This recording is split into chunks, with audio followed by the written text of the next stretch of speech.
ನೀವು ಬನ್ನಿ ಮುಂದೆ.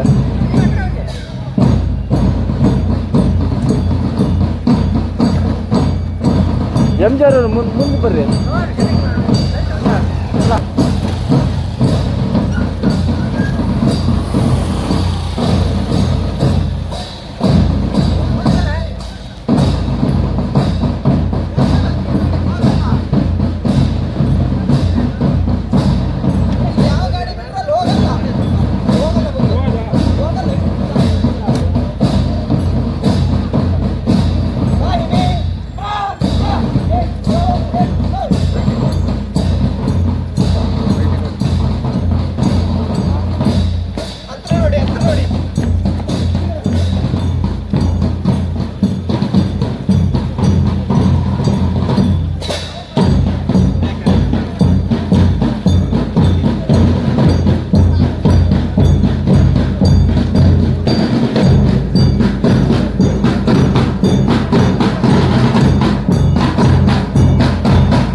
ಸರ್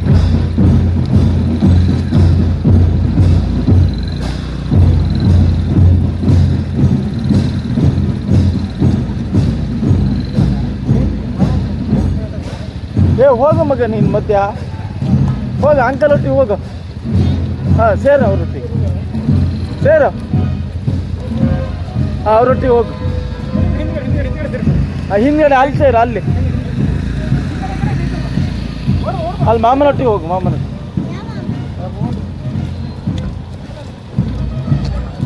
ಅಲ್ಲಿ ಸೇರು,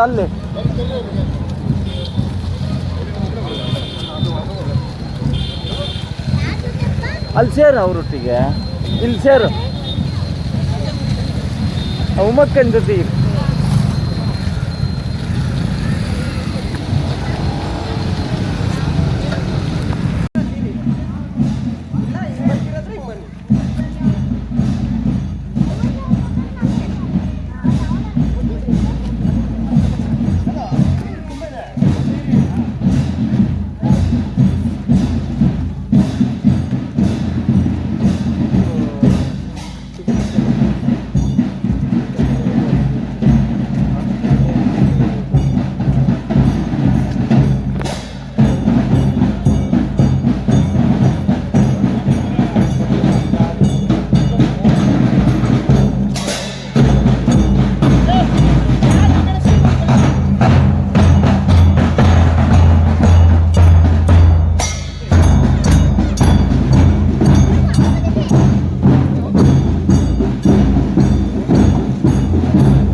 ಅಷ್ಟೇ.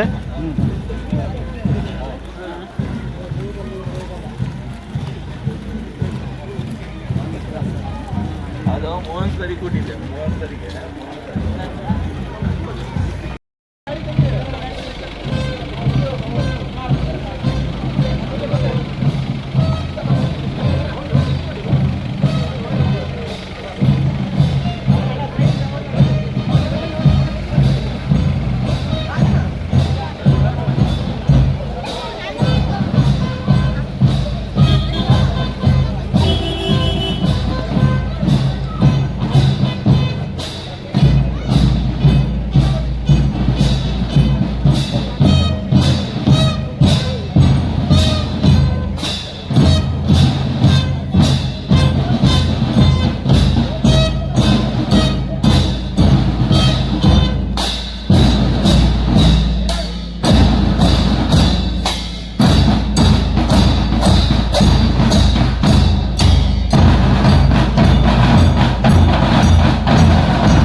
ಸ್ವಯಂ ಸೇವಕ ಬಂಧುಗಳೇ, ಆದರಣೀಯ ಮಾತೆ, ವೇದಿಕೆಯ ಮೇಲೆ ಉಪಸ್ಥಿತರಿರ್ತಕ್ಕಂಥ ಸಂಘದ ಹಿರಿಯ ಮಾನ್ಯ ಕಾರ್ಯಕರ್ತರು,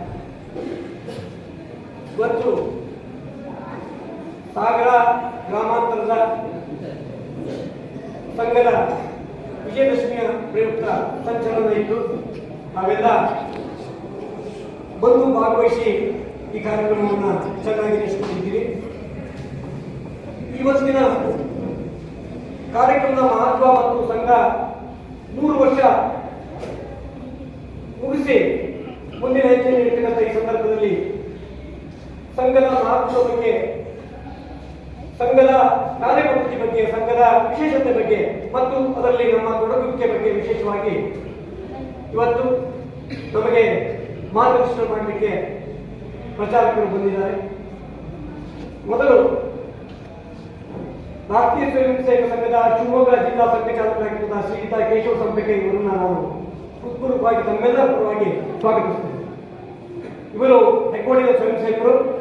ಸುಮಾರು 50 ವರ್ಷದಿಂದ ಸ್ವಯಂ ಸೇವಕರಾಗಿ ಸಾಗರ ತಾಲೂಕಿನಲ್ಲಿ ಸಂಘ ಕಾರ್ಯವನ್ನು ಬೆಳೆಸಲಿಕ್ಕೆ ತಮ್ಮ ಬಹುದೊಡ್ಡ ಸಮಯವನ್ನು ಕೊಟ್ಟಿರ್ತಕ್ಕಂಥ ನಮ್ಮ ಹಿರಿಯ ಕಾರ್ಯಕರ್ತರು. ಎರಡನೇದಾಗಿ ಇವತ್ತಿನ ಭೌತಿಕ ನಡೆಸಿಕೊಳ್ಳಲಿಕ್ಕೆ ಬಂದಿರ್ತಕ್ಕಂಥವರು ಶ್ರೀಯುತ ಅಕ್ಷಯ್, ಮೂಲತಃ ಕುಂದಾಪುರದವರು.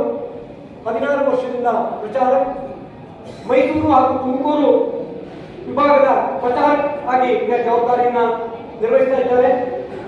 ಪ್ರಸ್ತುತ ಕರ್ನಾಟಕ ದಕ್ಷಿಣ ಪ್ರಾಂತದ ಪ್ರಾಂತ್ಯ ಕಾರ್ಯಕಾರಿಣಿ ಸದಸ್ಯರಾಗಿ ಕೂಡ ಜವಾಬ್ದಾರಿಯನ್ನು ನಿರ್ವಹಿಸಿದ್ದಾರೆ. ಅಮೃತ ವಚನ ಹಾಗೂ ವೈಯಕ್ತಿಕ ಗೀತೆಯ ನಂತರ ಅವರ ಬೌದ್ಧಿಕ ನಡೆಯಲಿದೆ.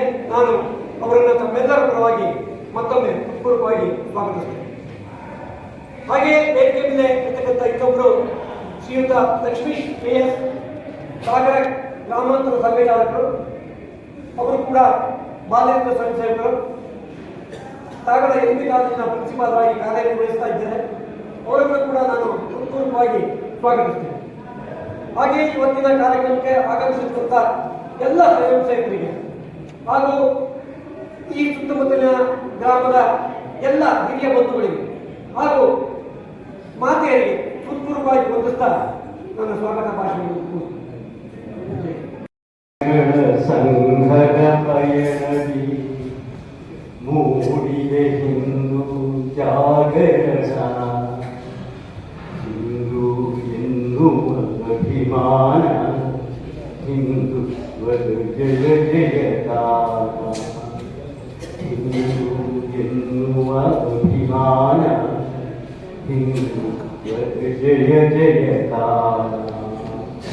ಆ ಸಿಂಧು ಸಿಂಧು ಪರ್ಯಂತ ಯಸ್ಯ ಭಾರತ ಭೂಮಿಕಾ, ಪಿತೃಭೂ ಪುಣ್ಯಭೂಶ್ಚೈವ ಸವೈ ಹಿಂದುರಿತಿ ಸ್ಮೃತಃ, ಸವೈ ಹಿಂದುರಿತಿ ಸ್ಮೃತಃ. ವರುಷಗಳ ಸಂಘದ ಪಯಣದಿ ಮೂಡಿದೆ ಹಿಂದೂ ಜಾಗರಣ, ಹಿಂದೂ ಎನ್ನುವ ಅಭಿಮಾನ, ಹಿಂದುತ್ವದ ಜಯ ಜಯಗಾನ. ಭರತ ದೇಶದ ಜನಮನದಲ್ಲಿ ರಾಷ್ಟ್ರ ಪ್ರೇಮದ ಅವತರಣ, ಹಿಂದೂ ಎನ್ನುವ ಅಭಿಮಾನ, ಹಿಂದುತ್ವದ ಜಯಗಾನ. ಯುಗ ಯುಗದ ಇತಿಹಾಸ ಹೊಂದಿಹ ಭರತ ಭೂಮಿಯ ಬಳಿನಲ್ಲಿ ಜನಿಸಿದರೆಷ್ಟೋ ಮಹಿಮಾನ್ವಿತರು ತಾಯಿ ಸೇವೆಯ ಮಾಡುತ್ತರೆ. ವಂದೇ ಮಾತರಂ, ವಂದೇ ಮಾತರಂ, ವಂದೇ ಮಾತರಂ. ಧೀರರ ಬಲಿದಾನದಲ್ಲಿ ಉಳಿದಿದೆ ಹಿಂದೂ ಅಸ್ಮಿತೆಯು, ವಿಶ್ವದ ಏಳಿಗೆ ಬಯಸುವ ನಮ್ಮಯ ತಾತ್ವಿಕ ನಿಲುವಿಗೆ ಮಾನ್ಯತೆಯು, ವಿಶ್ವದ ಏಳಿಗೆ ಬಯಸುವ ನಮ್ಮಯ ತಾತ್ವಿಕ ನಿಲುವಿಗೆ ಮಾನ್ಯತೆಯು. ಹಿಂದೂ ಎನ್ನುವ ಅಭಿಮಾನ, ಹಿಂದುತ್ವದ ಜಯಗಾನ. ಸಾವಿರ ವರುಷದ ಆಘ ಯುಗ ಯುಗದ ಇತಿಹಾಸ, ಸಾವಿರ ವರುಷದ ಆಘಾತದಲ್ಲಿ ವಿಸ್ಮೃತಿಗೊಂಡಿಹ ಹಿಂದುವಿಗೆ ಸಂಘದ ಅಮೃತವ ಧಾರೆಯ ನೆರೆದರು ಕೇಶವ ಪರಿರಾಮ ಹೆಡದೇವ. ನಿತ್ಯ ಶಾಖೆಯ ರೂಪದಿಂದಲೇ ಹಿಂದೂ ಜನರನ್ನು ಸಂಘಟಿಸಿ ಹಿಂದೂ ರಾಷ್ಟ್ರದ ಕನಸದುವೆ ಜನಮನದಲ್ಲಿ ಪಲ್ಲವಿಸೆ. ಹಿಂದೂ ರಾಷ್ಟ್ರದ ಕನಸದುವೆ ಜನಮನದಲ್ಲಿ ಪಲ್ಲವಿಸೆ. ಹಿಂದೂ ಎನ್ನುವ ಅಭಿಮಾನ ಹಿಂದುತ್ವದ ಜಯ ಜಯಗಾನ. ಪೂಜ್ಯ ಮಾಧವರ ಮಾರ್ಗದರ್ಶನದಿ ಸಂಘದ ಸಾಧನೆ ಸುಂದರ. ನಾನಾ ರೂಪದ ಬಹು ವಿನ್ಯಾಸದ ಸಂಘದ ಸೇವೆ ನಿರಂತರ. ಸಿದ್ಧಾಂತದ ತಳಪಾಯದಿ ಬೆಳೆದಿಹ ಸಂಘದ ಶಕ್ತಿ ಇದು ಅಮರ. ವಿರೋಧಿ ಕೂಟವ ಉಳಿಸಿಹ ಇದುವೆ ಸಾತ್ವಿಕ ಬದುಕಿನ ಸಾಕಾರ. ವಿರೋಧಿ ಕೂಟವ ಉಳಿಸಿಹ ಇದುವೆ ಸಾತ್ವಿಕ ಬದುಕಿನ ಸಾಕಾರ. ಹಿಂದೂ ಎನ್ನುವ ಅಭಿಮಾನ ಹಿಂದುತ್ವದ ಜಯ ಜಯಗಾನ. ಹಿಂದುತ್ವದ ನೆಲೆ ನಾಶಗೊಳಿಸುವ ವಿದೇಶಿ ಮತಗಳು ಹುನ್ನಾರ. ಉಗ್ರಗಾಮಿಗಳ ಧರ್ಮ ಭಂಜಕರ ನಿತ್ಯ ನಿರಂತರ ಠೇಂಕಾರ. ಹಿಂದೂ ಐಕ್ಯತೆ ಸ್ವತ್ವದ ಜಾಗೃತಿ ವಜ್ರಾಯುಧವಿ ಬೆದರಿಕೆಗೆ. ಸಾಧು ಸಂತರ ಶಾಂತಿಯ ಕರೆಗೆ ದೃಢಗತಿಯಾಗಲಿದೆ. ಸಾಧು ಸಂತರ ಶಾಂತಿಯ ಕರೆಗೆ ದೃಢಗತಿಯಾಗಲಿದೆ. ಹಿಂದೂ ಎನ್ನುವ ಅಭಿಮಾನ ಹಿಂದುತ್ವದ ಜಯ ಜಯಗಾನ. ಶತಮಾನದ ಈ ಪರ್ವ ಕಾಲದಲ್ಲಿ ಸಂಘವು ನೀಡಿದ ಸಂದೇಶ. ಪರಿಸರ ರಕ್ಷಣ ಕುಟುಂಬ ಪೋಷಣ ಸಮರಸ ಬದುಕಿನ ಉದ್ಘೋಷ. ಸ್ವದೇಶಿ ಜೀವನ ಶಾಸನ ಪಾಲನ ದೇಶಕ್ಕೆ ಅಮೃತ ಸಿಂಚನ. ಸವಾಲನೆದುರಿಸಿ ವೈಭವದೆಡೆಗೆ ರಾಷ್ಟ್ರವನ್ನೊಯ್ಯುವ ಸ್ಪಂದನ. ಸವಾಲನೆದುರಿಸಿ ವೈಭವದೆಡೆಗೆ ರಾಷ್ಟ್ರವನ್ನೊಯ್ಯುವ ಸ್ಪಂದನ. ಹಿಂದೂ ಎನ್ನುವ ಅಭಿಮಾನ ಹಿಂದುತ್ವದ ಜಯ ಜಯಗಾನ. ಹಿಂದೂ ಎನ್ನುವ ಅಭಿಮಾನ ಹಿಂದುತ್ವದ ಜಯ ಜಯಗಾನ. ವಿಜಯದಶಮಿಯ ಒಂದು ಪಥಸಂಚಲನದಲ್ಲಿ ಸೇರಿ ಈ ವಿಜಯದಶಮಿ ಅನ್ನೋದೇ ಒಂದು ವಿಜಯ. ಅದು ಒಂದು ಧರ್ಮದ ವಿಜಯ. ರಾಮ ರಾವಣರ ಯುದ್ಧದಲ್ಲಿ ರಾಮ ರಾವಣನನ್ನು ಸೋಲಿಸಿ ಅಧರ್ಮವನ್ನು ಮೆಟ್ಟಿ ಆ ಧರ್ಮ ಸಂಸ್ಥಾಪನೆಯಾದಂಥ ಆ ದಿನ ವಿಜಯದಶಮಿ. ಆ ಮಹಾಭಾರತದ ಅತ್ಯಂತ ಧರ್ಮದ ಯುದ್ಧದಲ್ಲಿ ಅಧರ್ಮವನ್ನು ಸೋಲಿಸಿ ಶ್ರೀಕೃಷ್ಣನ ಮುಖಾಂತರ ಧರ್ಮದ ವಿಜಯವಾಗಿದ್ದಂಥ ದಿನ. ದುರ್ಗೆ ದೇವಿ ಆ 9 ದಿನಗಳ ಕಾಲ ಕೆಟ್ಟ ರಾಕ್ಷಸ ಪರಂಪರೆಯನ್ನು ಮೆಟ್ಟಿ 10ನೆಯ ದಿನ ವಿಜಯದಶಮಿಯಾದ ದಿನ. ಅಂತಹ ದಿನ ವಿಜಯದಶಮಿಯ ದಿನ 1925ರ ವಿಜಯದಶಮಿಯಂದು ಈ ರಾಷ್ಟ್ರೀಯ ಸ್ವಯಂ ಸೇವಕ ಸಂಘ ಆರಂಭ ಆಯಿತು. ಯಾರು ಈ ರಾಷ್ಟ್ರೀಯ ಸ್ವಯಂ ಸೇವಕ ಸಂಘವನ್ನು ಆರಂಭ ಮಾಡಿದ್ರು? ಹಿಂದಿನ ಕಾಂಗ್ರೆಸ್ಸಿನ ಮಧ್ಯ ಭಾರತ, ಇವತ್ತಿನ ಗುಜರಾತ್, ಮಹಾರಾಷ್ಟ್ರ, ಛತ್ತೀಸ್ಗಢ ಮತ್ತು ಮಧ್ಯಪ್ರದೇಶ ಒಳಗೊಂಡಂತಹ ಮಧ್ಯ ಭಾರತದ ಕಾಂಗ್ರೆಸ್ನ ಜನರಲ್ ಸೆಕ್ರೆಟರಿ ಆಗಿದ್ದರು. ಅತ್ಯಂತ ಮಹಾತ್ಮ ಗಾಂಧೀಜಿಯವರು ಬಹಳ ಆತ್ಮೀಯರಾಗಿದ್ದರು. ಅಲ್ಲಿಂದ ಹೊರಗಡೆ ಬಂದು ಅವತ್ತಿನ ಕಾಲದ MBBS ಓದಿದವರು ಕೆಲವು ವ್ಯಕ್ತಿಗಳಲ್ಲಿ ಇವರು ನಾನು ಈ ರೀತಿಯ ಒಂದು ಹಿಂದೂ ಸಮಾಜದ ಹಿಂದೂ ಸಂಘಟನೆ ಮಾಡ್ತೀನಿ ಅಂತ ನೂರಾರು ಜನರ ಹತ್ರ ಹೇಳಿದ್ರು. ಅದರಲ್ಲಿ ಹೇಳಿದಾಗ 99% ಜನ ಹೇಳಿದ್ರು ಇದಕ್ಕೆ ಹುಚ್ಚಿಡಿದಿದೆ, ಈ ಕೆಲಸ ಮಾಡ್ಲಿಕ್ಕಾಗಲ್ಲ, ನೀನು MBBS ಓದಿದ್ಯಾ, ಒಳ್ಳೆ ಹಣ ಸಂಪಾದಿಸ್ಬೋದು, ಹೋಗಿ ಸಂಪಾದಿಸು ಅಂತ ಹೇಳಿದ್ರು.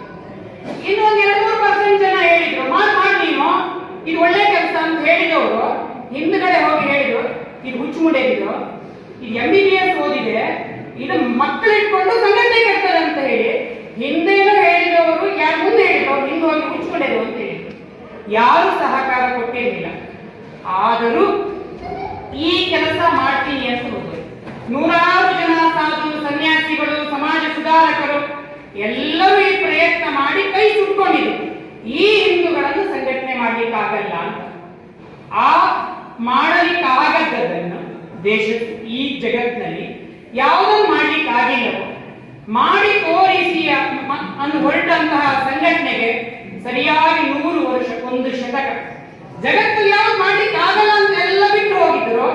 ಯಾರು ಆಗದೇ ಇದ್ದಿದ್ದನ್ನು ಮಾಡಿ ತೋರಿಸಿ ಆ ಮಾಡಿ ತೋರಿಸ್ಲಿಕ್ಕೆ ಆರಂಭ ಮಾಡಿ ಇದಕ್ಕೆ 100 ಆ ರಾಷ್ಟ್ರೀಯ ಸ್ವಯಂ ಸೇವಕ ಸಂಘದ ಶತಮಾನದ ವಿಜಯದಶಮಿಯ ಪಥಸಂಚಲನ ಮಾಡಿ ಇಲ್ಲಿ ನಾವು ಸೇರಿದ್ದೀವಿ. ಇದೊಂದು ಸಮಾಜದ ಸಂಸ್ಕೃತಿ ಧರ್ಮದ ಕೆಲಸ. ಅದು ಯಾವುದು ಧರ್ಮ? ಇದು ಹಿಂದೂ ಧರ್ಮ. ಇತ್ತೀಚೆಗೆ ಜಗತ್ತಿನಲ್ಲಿಯೂ ಅಥವಾ ನಮ್ಮ ದೇಶದಲ್ಲಿಯೂ ಅಥವಾ ವೈಚಾರಿಕ ಅಥವಾ ವೇದಿಕೆಯಲ್ಲಿಯೂ ಅವೆಲ್ಲ ರೀತಿ ಚರ್ಚೆಗಳು ಯಾವುದು ಧರ್ಮ, ಜಾತಿ ಮತ ಪಂಥ ಇದೆಲ್ಲವನ್ನು ಸೇರಿಸಿ ಧರ್ಮ ಅಂತ ಹೇಳ್ತಾರೆ. ಎಲ್ಲರೂ ಕೆಲವು ಧರ್ಮ ಜಾತಿ ಎಲ್ಲ ಬೇಡ ಅಂತ ಹೇಳ್ತಾರೆ. ಯಾವುದು ಬೇಡ ಯಾವುದು ಬೇಕು, ಯಾವುದು ಬೇಡ ಯಾವುದು ಬೇಕನ್ಬೇಕಿದ್ರೆ ನಮಗೆ ಯಾವುದು ಏನು ಅನ್ನೋದೊಂದು ಗೊತ್ತಿರ್ಬೇಕು. ಏನ್ ಧರ್ಮ? ಇದೊಂದು ಹಿಂದೂ ಧರ್ಮದ ಸಂಘಟನೆ ಮಾಡ್ಲಿಕ್ಕೆ ಹೋಗ್ತಾರೆ. ಅಥವಾ ರಾಷ್ಟ್ರೀಯ ಸ್ವಯಂ ಸೇವಕ ಸಂಘ ಆರಂಭ ಆದಾಗ ಮಾತ್ರ ಹಿಂದೂ ಧರ್ಮ ಇಲ್ಲ. ಲಕ್ಷಾಂತರ ವರ್ಷದಿಂದ ಇದೊಂದು ಧರ್ಮ, ಒಂದು ಜೀವನ ಪದ್ಧತಿಯಾಗಿ ಬರ್ತಾ ಇದೆ. ಅದು ಏನಿದು? ಜಗತ್ತಿನ ಹೊರಗಡೆ ಸೆಮೆಟಿಕ್ ಮತಗಳಿವೆ, ಇಸ್ಲಾಂ, ಕ್ರಿಶ್ಚಿಯನ್ ಇದೆ, ಇನ್ನು ಉಳಿದ ಮತಗಳು ಇದೆ. ಇಲ್ಲಿ ನಮ್ಮ ದೇಶದಲ್ಲೂ ಒಂದಿಷ್ಟು ಮತಗಳಿವೆ. ಹಾಗಾದ್ರೆ ಎಲ್ಲವೂ ಒಂದೇನಾ? ಯಾವುದು ಮತ ಅದಕ್ಕೆ ನಿಶ್ಚಿತ ದೇವರು, ನಿಶ್ಚಿತ ಗ್ರಂಥ, ನಿಶ್ಚಿತ ಸಂಪ್ರದಾಯ ಇದೆ. ಆಯಾ ಹಂತಗಳಿಗೆ ನಿಶ್ಚಿತ ಸಂಪ್ರದಾಯಗಳು, ನಿಶ್ಚಿತ ಆಚಾರ ಪದ್ಧತಿಗಳಿವೆ. ಧರ್ಮ ಅನ್ನೋದಕ್ಕೆ ನಿಶ್ಚಿತ ಗ್ರಂಥ ಇಲ್ಲ, ನಿಶ್ಚಿತ ದೇವರಿಲ್ಲ, ನಿಶ್ಚಿತ ಸಂಪ್ರದಾಯ ಇಲ್ಲ. ಹಿಂದೂ ಅನ್ನುವ ಈ ಧರ್ಮಕ್ಕೆ ನಿಶ್ಚಿತ ಗ್ರಂಥ, ಸಂಪ್ರದಾಯ, ದೇವರು ಇಲ್ಲ. ಉದಾಹರಣೆ ಇಸ್ಲಾಂ ನಿಶ್ಚಿತವಾದ ಗ್ರಂಥ ಇದೆ, ನಿಶ್ಚಿತವಾದ ದೇವರಿದ್ದಾನೆ, ನಿಶ್ಚಿತವಾದ ಹೀಗೆ ಬದುಕಬೇಕು ಅನ್ನುವುದಿದೆ. ಅದೇ ರೀತಿ ಕ್ರಿಶ್ಚಿಯನ್ ಅದು ಇದೆ. ಆದರೆ ಜಗತ್ತಿನ ಹೊರಗಡೆ ಯಾವ ಮತಗಳಿದೋ ಇದು ಮಾತ್ರ ಸತ್ಯ, ಇನ್ಯಾವುದು ಸತ್ಯ ಇಲ್ಲ, ಇದನ್ನು ನಂಬಿದ್ರೆ ಮಾತ್ರ ಈ ಜಗತ್ತು ನುಡಿಬಹುದು ಅಂತ ಹೇಳುವುದು ಇಸ್ಲಾಂ ಮತ್ತು ಕ್ರಿಶ್ಚಿಯನ್. ಭಾರತದಲ್ಲೂ ಮತಗಳಿದೆ, ಜೈನ, ಬೌದ್ಧ, ಸಿಖ್ ಇದೆ. ಅವುಗಳಿಗೂ ನಿಶ್ಚಿತ ಗ್ರಂಥ, ನಿಶ್ಚಿತ ಸಂಪ್ರದಾಯ, ನಿಶ್ಚಿತವಾದ ದೇವರಿದ್ದಾನೆ. ಆದರೆ ಇದು ಸತ್ಯ, ಇನ್ಯಾವುದನ್ನು ಬೇಕಾದ್ರೂ ಒಪ್ಪಬಹುದು. ಅದು ಭಾರತೀಯ ಧರ್ಮದ ಈ ಘಟನೆಗಳಾದ ಕಾರಣ ಅವರ ಚಿಂತನೆ ವಿಶಾಲ ಇದೆ. ಅದೇ ಪಂಥಗಳು, ಅದು ವೈಷ್ಣವ, ಶೈವ, ದ್ವೈತ, ಅದ್ವೈತ ಯಾವುದು ಅಲ್ಲಿ ಪಂಥಗಳಿರ್ಬೋದು. ಅವಕ್ಕೆ ಒಂದು ನಿಶ್ಚಿತವಾದ ಸಂಪ್ರದಾಯ ಜೊತೆಗೆ ಒಂದು ಅಂದ್ರೆ ಆಂದೋಲನ ಯಾವುದಾಗಿದೆ ಅದು ಪಂಥ. ಜಾತಿ ನಮಗೆ ಗೊತ್ತಿದೆ. ಹಿಂದೂ ಅನ್ನೋದಕ್ಕೆ ನಿಶ್ಚಿತ ದೇವರು, ಗ್ರಂಥ, ಸಂಪ್ರದಾಯ ಇಲ್ಲ. 1000 ವರ್ಷದ ಹಿಂದೆ ಈಗ ಇದ್ದಾಗೆ ಜಾತಿಗೆ, ಊರಿಗೆ, ಗಲ್ಲಿಗೆ, ಮನೆಗೊಂದು ದೇವಸ್ಥಾನ ಇದ್ದ ಹಿಂದೆ ಇರಲಿಲ್ಲ ಅಂತೇಳಿ ಹಿಂದೂ ಧರ್ಮ ಇರಲಿಲ್ವಾ? ಹಿಂದೂ ಧರ್ಮ ಆವಾಗಲೂ ಇತ್ತು, ಮುಂದೆ ಇರ್ತದೆ. ಹಾಗಾದ್ರೆ ಅಂದ್ರೆ ಹಿಂದೆ ಅಷ್ಟೊಂದು ದೇವಸ್ಥಾನ ಇವತ್ತಿತ್ತಲ್ಲ. ಯಾವಾಗ ಮನುಷ್ಯನ ಬೌದ್ಧಿಕ, ಆಧ್ಯಾತ್ಮಿಕ, ಆತ್ಮಿಕ ಮಟ್ಟ ಎತ್ತರದಲ್ಲಿತ್ತೋ, ಯಾವ ಮನುಷ್ಯ ಅವನ ಕಣ್ಣುಗಳಲ್ಲಿ ದೇವರನ್ನು ನೋಡುವ ಶಕ್ತಿ ಇತ್ತೋ, ಆಗ ಇಷ್ಟೊಂದು ದೇವಸ್ಥಾನದ ಅವಶ್ಯಕತೆ ಇಲ್ಲ. ಈಗ ಇಷ್ಟೊಂದು ದೇವಸ್ಥಾನದ ಅವಶ್ಯಕತೆ ಬಂತು? ಮನುಷ್ಯನ ಬೌದ್ಧಿಕ, ಆಧ್ಯಾತ್ಮಿಕ ಮಟ್ಟ ಯಾವಾಗ ಕುಂಠಿತ ಆಯ್ತೋ ಆಗ ನಮ್ಮ ಸಾಧು ಸನ್ಯಾಸಿಗಳು, ಸ್ವಾಮೀಜಿಗಳಿಗೆ ಅನಿಸ್ತು ಮನುಷ್ಯನ ಗ್ರಹಿಕೆಯನ್ನು ಒಂದು ಮೂರ್ತಿ ಒಳಗಡೆ, ಶಿಲೆ ಒಳಗಡೆ ಗ್ರಹಿಸಿ ಇಡಬೇಕಾಯ್ತು. ಹಾಗಾಗಿ ಮನುಷ್ಯನ ಆಧ್ಯಾತ್ಮಿಕವನ್ನು ಅದು ಹೊರರೂಪದಲ್ಲಿ ವಿಸ್ತರಿಸಬೇಕು. ಅದಕ್ಕೋಸ್ಕರ ಸಾವಿರಾರು ದೇವಸ್ಥಾನಗಳ ಉತ್ಪತ್ತಿ ಆಯಿತು. ಇನ್ನು 300, 400, 1000 ವರ್ಷದ ನಂತರ ಮನುಷ್ಯನ ಬೌದ್ಧಿಕ, ಆಧ್ಯಾತ್ಮಿಕ ಮಟ್ಟ ಎತ್ತರಕ್ಕೆ ಹೋದ್ರೆ ಈಗ ಹೋಗುವಾಗ ದೇವಸ್ಥಾನಕ್ಕೆ ಹೋಗದೇ ಇರ್ಬೋದು ಅಂತ ಹೇಳಿದ್ರು. ಹಿಂದೂಗಳ ಅಲ್ಲ ಅಂತಲ್ಲ, ಹಿಂದೂ ಧರ್ಮ ಇದ್ದೇ ಇರ್ತದೆ. ಸಂಪ್ರದಾಯಗಳು ಕಾಲಕ್ಕೆ ತಕ್ಕ ಹಾಗೆ ಬದಲಾಗ್ತದೆ. ಯಾರೋ ಒಬ್ಬ ಸನ್ಯಾಸಿ ಹತ್ರ ಇಲ್ಲಿ ಕೇಳಿದಂತೆ ಈ ದೇಶದಲ್ಲಿ ಎಷ್ಟು ದೇವರುಗಳಿದ್ದಾರೆ? ಆ ಸನ್ಯಾಸಿ ಆಗ ಹೇಳಿದಂತೆ ನಮ್ಮ ದೇಶದಲ್ಲಿ 33 ಕೋಟಿ ದೇವರಿದ್ದಾರೆ. ಆಗ ನಮ್ಮ ದೇಶದಲ್ಲಿ 33 ಕೋಟಿ ಹಿಂದೂಗಳಿದ್ದಾರೆ. ಎಲ್ಲ ಮನುಷ್ಯರು ಆತ್ಮ ಪರಮಾತ್ಮನ ಜೊತೆಗೆ ಸಂಧಿಯಾಗುವುದೇ ಅದು ಮೋಕ್ಷದ ಸದ್ಗತಿಯಾಗುವುದು. ಹಾಗೆ ಮನುಷ್ಯ ಎಲ್ಲರೂ ದೇವರಾಗಬೇಕು. ಹಾಗಾಗಿ ಎಲ್ಲ ಮನುಷ್ಯರು ದೇವರು. ಹಾಗಾಗಿ 33 ಕೋಟಿ ದೇವರು ಅಂತ ಹೇಳಿದ್ದಾರೆ. ಹಾಗಾಗಿ ಇವತ್ತಿಗೂ 33 ಕೋಟಿ ದೇವರ ಲೆಕ್ಕ ಹಾಕಲಿಕ್ಕೆ ಆಗಿಲ್ಲ. ಅದೇ ರೀತಿ ನಿಶ್ಚಿತವಾದ ಗ್ರಂಥ ಇದೆಯಾ? ಅದು ನಮ್ಮ ಮನಸ್ಸಿನಲ್ಲಿ ಈಗ ಬಂದಿರ್ಬೋದು. ಭಗವದ್ಗೀತೆ ಅಂತ ಸಾಧ್ಯನೇ. ಆ ಭಗವದ್ಗೀತೆ ಜೊತೆಗೆ ಮಹಾಭಾರತ ಅನ್ನೋ ಅತ್ಯಂತ ಧರ್ಮದ ಒಂದು ಕಾವ್ಯ ರೂಪದ ಮಹಾಭಾರತ ಆಗಿದೆ. ಅದೇ ಅಂತಿಮನ? ಅದು ಅಂತಿಮ. ಅದಕ್ಕಿಂತ ಲಕ್ಷಾಂತರ ವರ್ಷದ ಹಿಂದೆ ರಾಮಾಯಣ. ರಾಮನ ಅಪ್ಪ ದಶರಥ ಹಾರ್ಟ್ ಅಟ್ಯಾಕ್ ಆಗಿ ಬಿದ್ದಿದ್ದಾನೆ. ಜಗತ್ತಿನ ಮೊಟ್ಟ ಮೊದಲ ಹಾರ್ಟ್ ಅಟ್ಯಾಕ್ ಇರ್ಬೋದು. ಅಪ್ಪ ಹಾರ್ಟ್ ಅಟ್ಯಾಕ್ ಆಗಿ ಬಿದ್ದಿದ್ದಾನೆ. ಒಮ್ಮೆ ಯಾಕೆ? ತನ್ನ ಮಲತಾಯಿ ಕೈಕೇಯಿ ಅದು ರಾಮನ ಹತ್ರ ಹೇಳಲಿಕ್ಕಾಗಿಲ್ಲ, ತನ್ನ ಗಂಡನ ಹತ್ರ ಹೇಳಿದ. ಅನ್ನ ಹೊಟ್ಟೆಯಲ್ಲಿ ಹುಟ್ಟಿದಂತಹ ಮಗನಿಗೆ ಪಟ್ಟ ನೀನು ಜೋಡಿಸಬೇಕು, ಪಟ್ಟ ಕಟ್ಟಿಸಬೇಕು, ರಾಮನಿಗೆ 16 ವರ್ಷ ವನವಾಸಕ್ಕೆ ಕಳಿಸಬೇಕು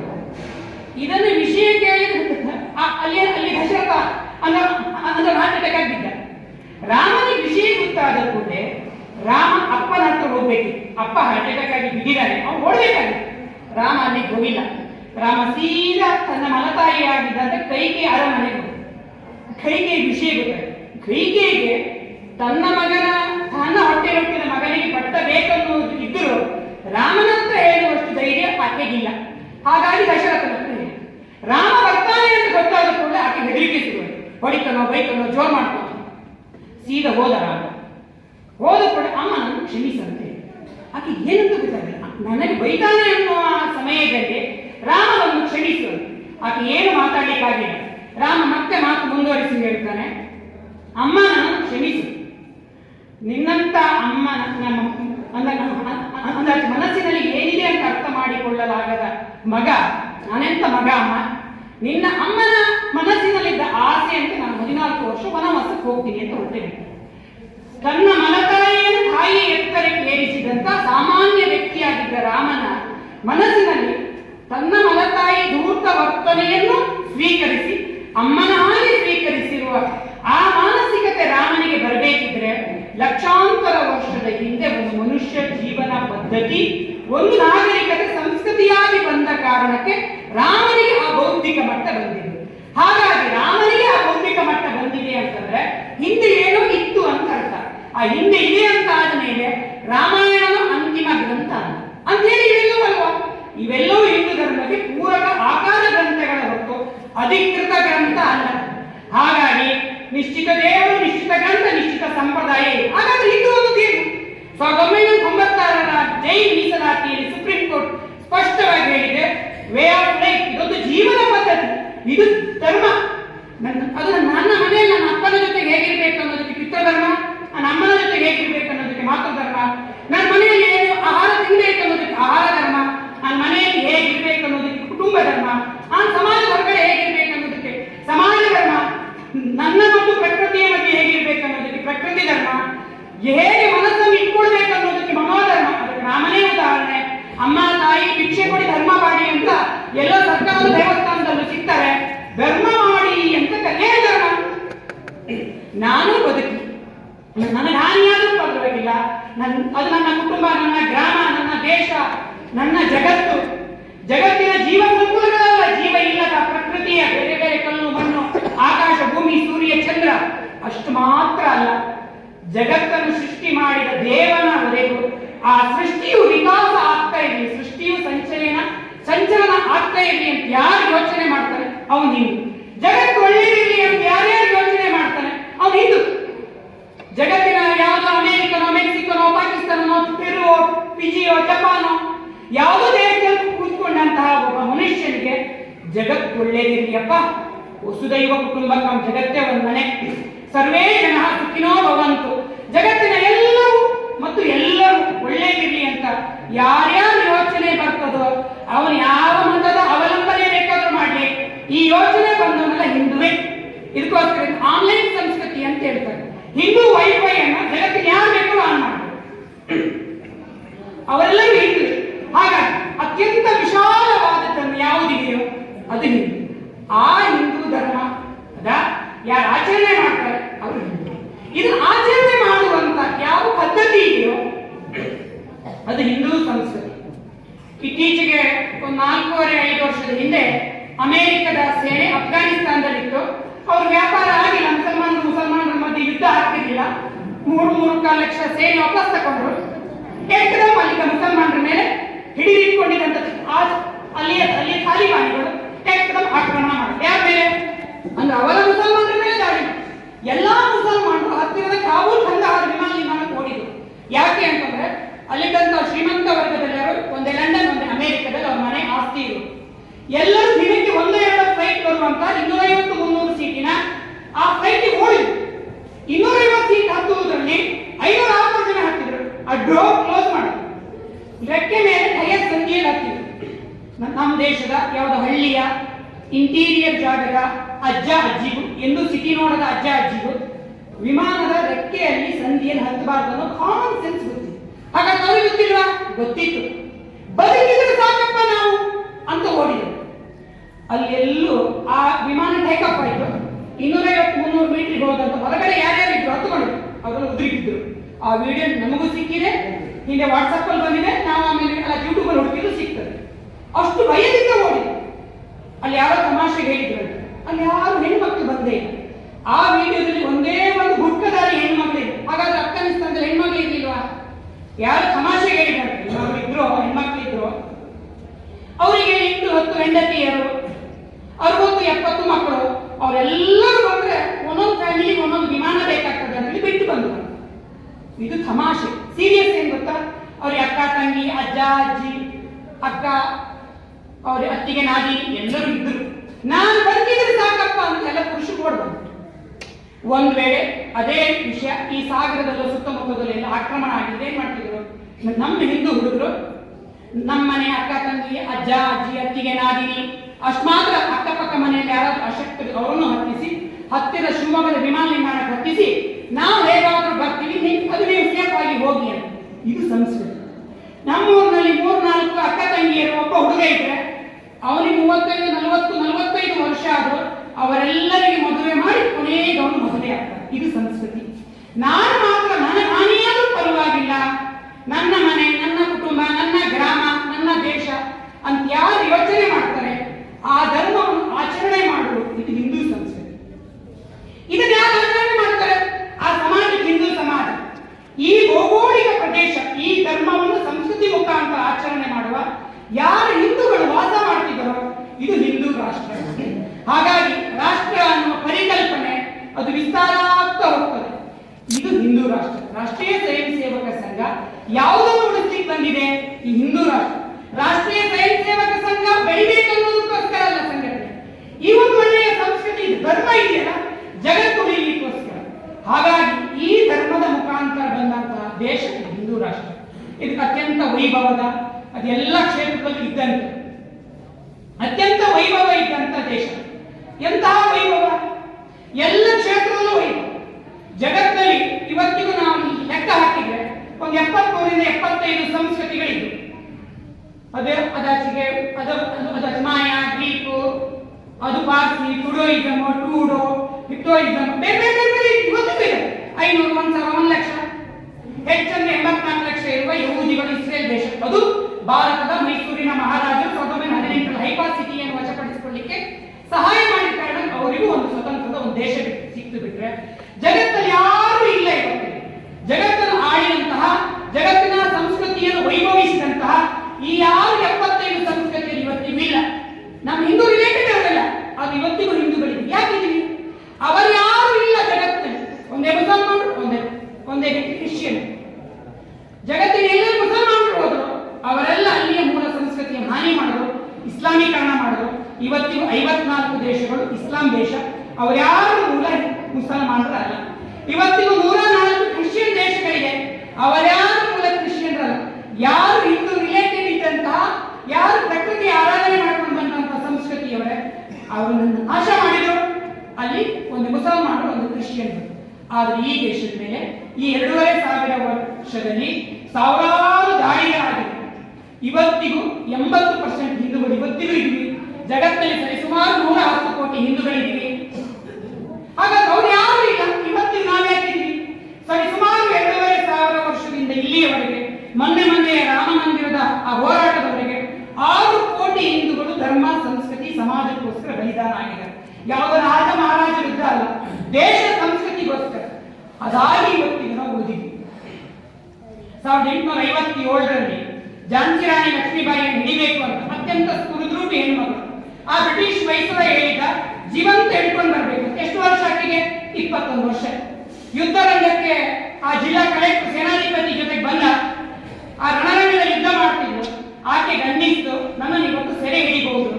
ಆಕೆ ಯುದ್ಧ ರಂಗದಿಂದ ಕುದುರೆ ಓಡಿಸು ಆಕೆ ಪಕ್ಕಕ್ಕೆ ಬಂದರು. ಆ ಯುದ್ಧ ರಂಗದಿಂದ ಆಕೆ ಹೊರಗಡೆ ಓಡಿದ್ರು. ಅತ್ಯಂತ ವೇಗದಲ್ಲಿ 70-80 ಕಿಲೋಮೀಟರ್ ವೇಗದಲ್ಲಿ ಕುದುರೆಯನ್ನು ಓಡಿಸ್ತಿದ್ದಾರೆ. ಜಿಲ್ಲಾ ಸೇನಾಧಿಪತಿ, ಜಿಲ್ಲಾ ಕಲೆಕ್ಟರ್ ಆಗಿದ್ದಾರೆ, ಅವ್ರು ಅಟ್ಟಿಸ್ಕೊಂಡು ಬಂದರು. ಆಕೆ 7-8 ಕಿಲೋಮೀಟರ್ ಹೋದ ತಕ್ಷಣ ಸಡನ್ ಬ್ರೇಕ್ ಹಾಕಿ ಸ್ಟಾಪ್ ಮಾಡಿ. ಇವತ್ತು ಯಾವ್ದಾದ್ರು ಹೀರೋ ಹೊಂಡನೋ ಯಾವ್ದಾದ್ರು ಬ್ರೇಕ್ ಹಾಕಿ ಸ್ಪೀಡ್ ಆಗಿ ಬಿಡ್ತೀವಿ. ಆಕೆ ಎಂತಹ ಸ್ಕಿಲ್ ಇದೆ ಅಂತಂದ್ರೆ ಅತ್ಯಂತ 70 ಕಿಲೋಮೀಟರ್ ವೇಗದಲ್ಲಿ ತಂದ ಕುದುರೆ ಸಡನ್ ಬ್ರೇಕ್ ಹಾಕಿ ಹಿಡಿಲಿಕ್ಕೆ ಬ್ರೇಕ್ ಹಾಕಿದ್ದು ಆಕೆ ಎಡಕ್ಕೆ ಕುದುರೆ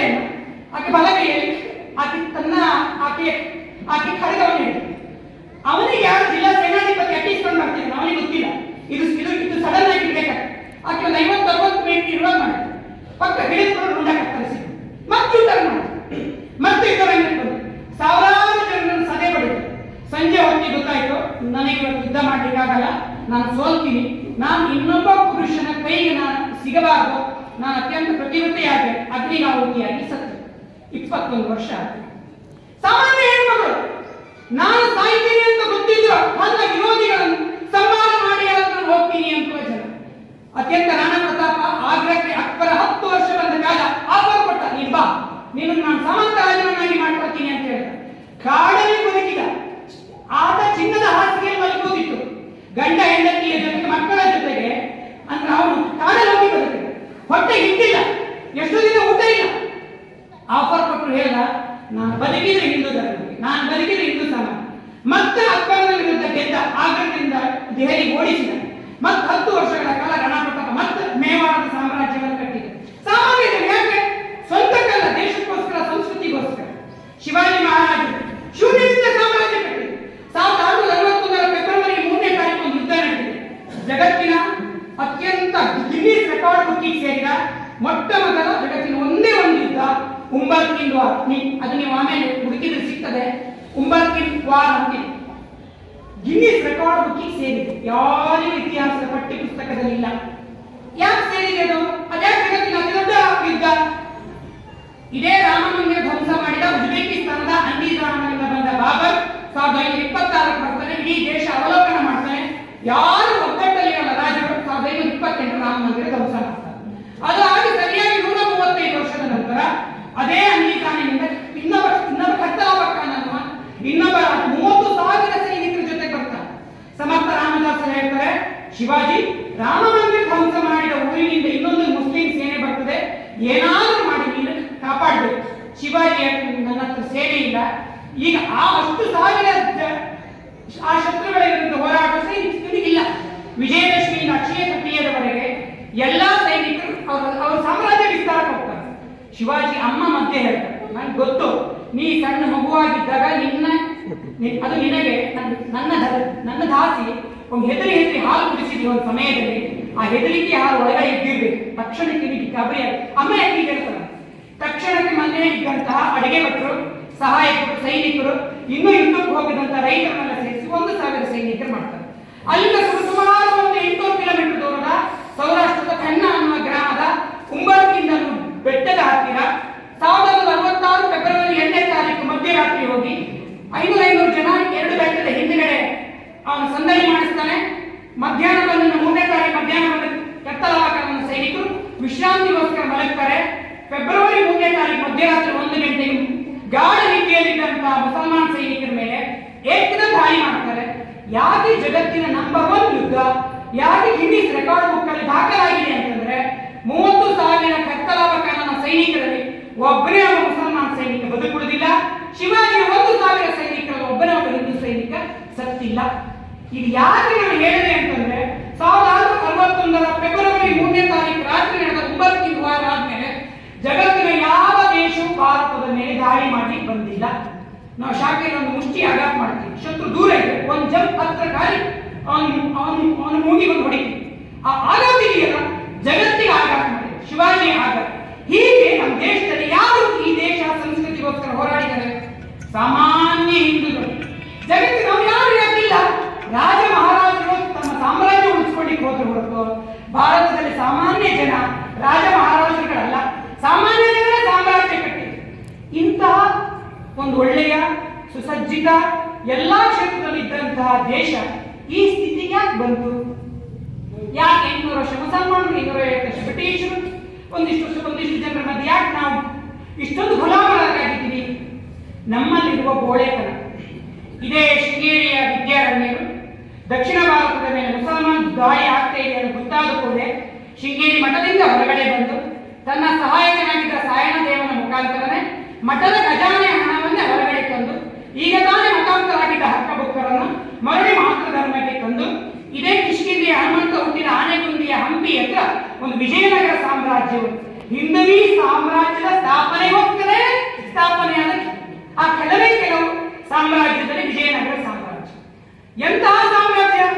ಆ ಪೋರ್ಚುಗೀಸ್ನ ಒಬ್ಬ ಹಿಸ್ಟೋರಿಯನ್ ಬಂದಿದ್ದ. ಅವನು ನನ್ನ ಕಣ್ಣು ಎಂದು ನೋಡಿಲ್ಲ, ನನ್ನ ಕಿವಿ ಎಂದು ಕೇಳಿಲ್ಲ. ಯಾಕೆ?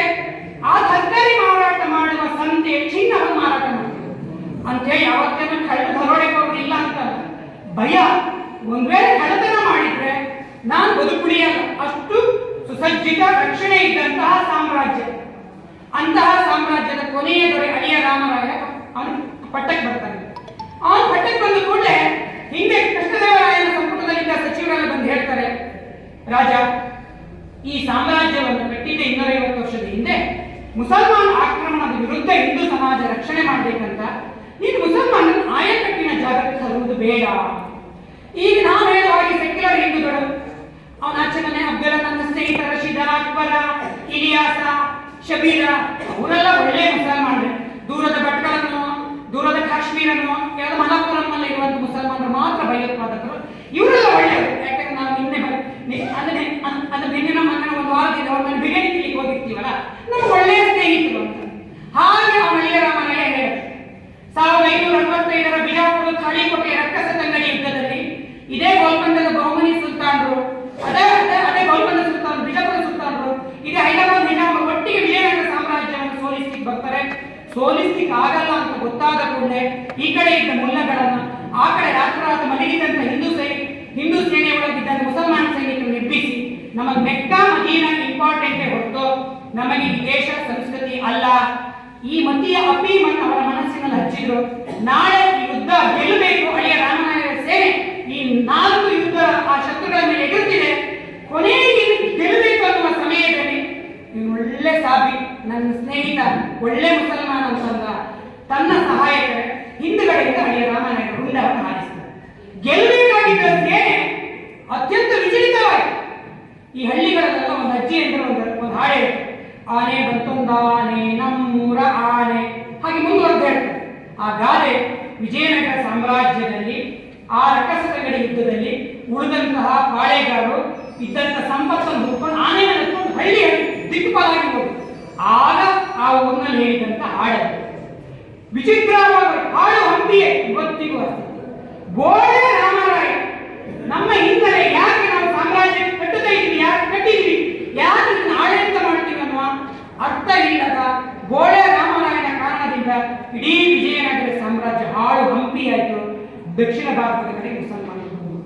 ಇವತ್ತು ನಾವು ರೂಟ್ ಮಾರ್ಚ್ ಮಾಡಿದೀವಲ್ಲ, ಈ RSS ನವರೇನು ಫಸ್ಟ್ ಮಾಡಿದ್ದಲ್ಲ, ಈ ದೇಶದಲ್ಲಿ ರೂಟ್ ಮಾರ್ಚ್ ಅನ್ನು ಫಸ್ಟ್ ಮಾಡಿ 1757ರಲ್ಲಿ ರಾಬರ್ಟ್ ಕ್ಲೈವ್ ಇದೇ ಕಲ್ಕತ್ತಾದ ಸಿಟಿಯಲ್ಲಿ ಹಿಂದೂ ದೊರೆ ಸಿರಾಜುದ್ದೌಲನನ್ನು ಸೋಲಿಸಿ ಆ ಕಲ್ಕತ್ತಾ ಸಿಟಿಯಲ್ಲಿ 104 ಅದನ್ನು ಕೇವಲ 104 ಜನರ 35 ಉದ್ದ ಇರುವ ಅಡ್ಡ 3 ಸಾಲಿನ ಒಂದು ಸೇನೆಯ ಒಂದು ಸಣ್ಣ ಇದನ್ನ ರೂಟ್ ಮಾರ್ಚ್ ಮಾಡ್ತಾರೆ. ಆ ರೂಟ್ ಮಾರ್ಚ್ ಹೇಗೆ ಅಂದ್ರೆ 3 ಜನ ಒಟ್ಟಿಗೆ ಕೈ ಬೀಸ್ತಾ ಹೆಜ್ಜೆ ಆಗ್ತಿದ್ದಾರೆ. ಸಮ್ಯಕ್ಕಿದೆ ಎಲ್ಲವೂ. ಜನರಿಗೆ ಆಶ್ಚರ್ಯ, 10,000 ಜನ ಇದ್ರು, 20,000 ಜನ ಬಂದು ಸೇರಿದ್ರು. ಜನ ನೋಡ್ತಾ ಇದ್ದಾರೆ, ಏನೋ ಒಟ್ಟಿಗೆ ಹೆಜ್ಜೆ ಹಾಕೊಂಡು ರೂಟ್ ಮಾರ್ಚ್ ಮಾಡ್ತಿದ್ದಾರೆ. ಹಿಂದೂ ಶೋಭಾಯಾತ್ರೆ, ಮೆರವಣಿಗೆ, ದೇವಸ್ಥಾನ ಬೇರೆಲ್ಲ ನೋಡಿದ್ದಾರೆ. ಸಂತೆ ಹಿಂದೂಗಳು ಹೋಗಿದ್ರು, ಒಟ್ಟಿಗೆ ಹೆಜ್ಜೆ ಹಾಕುವುದನ್ನು ನೋಡಿಲ್ಲ. ಜನರಿಗೆ ಆಶ್ಚರ್ಯ. ಇಂಗ್ಲಿಷ್ ಒಬ್ಬ ಇತಿಹಾಸಜ್ಞ ಹೇಳಿದ, ಬ್ರಿಟನ್ ವೆಜಿಟೇರಿಯನ್ ಇರುವಂತೆ ಒಂದು ವೇಳೆ ಇಲ್ಲಿದ್ದಂತ 15-20,000 ಜನ ಎಗರಿ ಬೀಳುವುದು ಬೇಡ, ಅವ್ರ ಮೇಲೆ ಉಚ್ಚೆ ಮಾಡಿದ್ರೆ ಆ ಉಚ್ಚೆ ಚರಂಡಿಯಲ್ಲಿ ಬಂದು ಇವರೆಲ್ಲ ಕಚ್ಕೊಂಡು ಹೋಗ್ತಿದ್ರು. ನಮ್ಮ ರಾಜನನ್ನು ಸೋಲಿಸಿ ನಮ್ಮನ್ನು ಗುಲಾಮರನ್ನಾಗಿ ಮಾಡಿ ನಮ್ಮ ಮೇಲೇ ದಾಳಿ ಮಾಡ್ತಿದ್ದಾರನ್ನುವ ಸಾಮಾನ್ಯ ಜ್ಞಾನ ಇಲ್ಲದ ಬೋಳೆ ಹಿಂದೂಗಳು ಸೋಮನಾಥ ಮಂದಿರದ ಮೇಲೆ ಮಹಮ್ಮದ್ ಗಜನಿ 1027ರ ಸಮಯದಲ್ಲಿ ನಾವು ದಾಳಿ ಮಾಡ್ತಾರೆ. ಒಂದರ 16 ಬಾರಿ ದಾಳಿ ಮಾಡ್ತಾರೆ. ಸೋಲಿಸ್ಲಿಕ್ಕಾಗಲ್ಲ, ಅದರೊಳಗಡೆ ಹೋಗ್ಲಿಕ್ಕಾಗಲ್ಲ. ಅರ್ಚಕರ 2 ಗಾಯಾರಿ ಕುಟುಂಬದ ಅರ್ಚಕರ 2 ಕೋಣೆಯ ಜಗಳ ಮುಂದುವರೆದು ಇವರು 6 ತಿಂಗಳಾದ ನಂತರ ನನಗೆ ಬಿಟ್ಟುಕೊಟ್ಟಿಲ್ಲ ಅನ್ನೋ ಕಾರಣಕ್ಕೆ ಮಹಮ್ಮದ್ ಗಜನಿಯ ಜೊತೆ ಹಿಂಬಾಗಿಲಿನಿಂದ ಅವರಿಗೆ ಸಹಾಯ ಮಾಡಿ ಅದೇ ಸೋಮನಾಥ ಮಂದಿರದ ಮೇಲೆ ಅವರು ದಾಳಿ ಮಾಡ್ತಾರೆ. ಜಗತ್ತಿನ ಅತಿ ದೊಡ್ಡ ರಾಬರಿ ಏನಾದರೂ ಇದ್ರೆ ಇವತ್ತಿಗೂ ಆ ರಾಬರಿ ಮೀರಿಸಲಿಕ್ಕೆ ಆಗಿಲ್ಲ. ಲಕ್ಷಾಂತರ ಕೋಟ್ಯಾಂತರ ರೂಪಾಯಿ ವಜ್ರ ಚಿನ್ನ ವೈಡೂರ್ಯಗಳನ್ನು ಸೋಮನಾಥ ಮಂದಿರದ ಗರ್ಭಗುಡಿಯ ಅಡಿ ಮಹಡಿಯಲ್ಲಿ ಹೊತ್ಕೊಂಡು ಹೋದ. ಇವತ್ತಿಗೂ ಮಾಡಲಿಕ್ಕಾಗಿಲ್ಲ.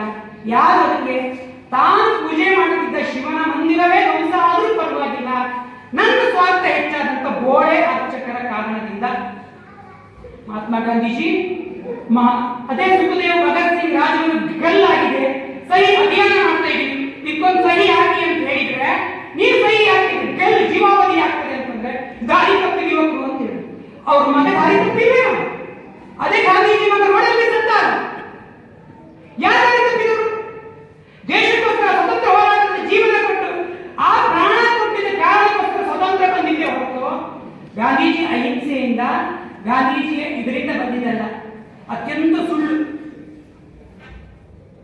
ಅತ್ಯಂತ ಸುಳ್ಳು.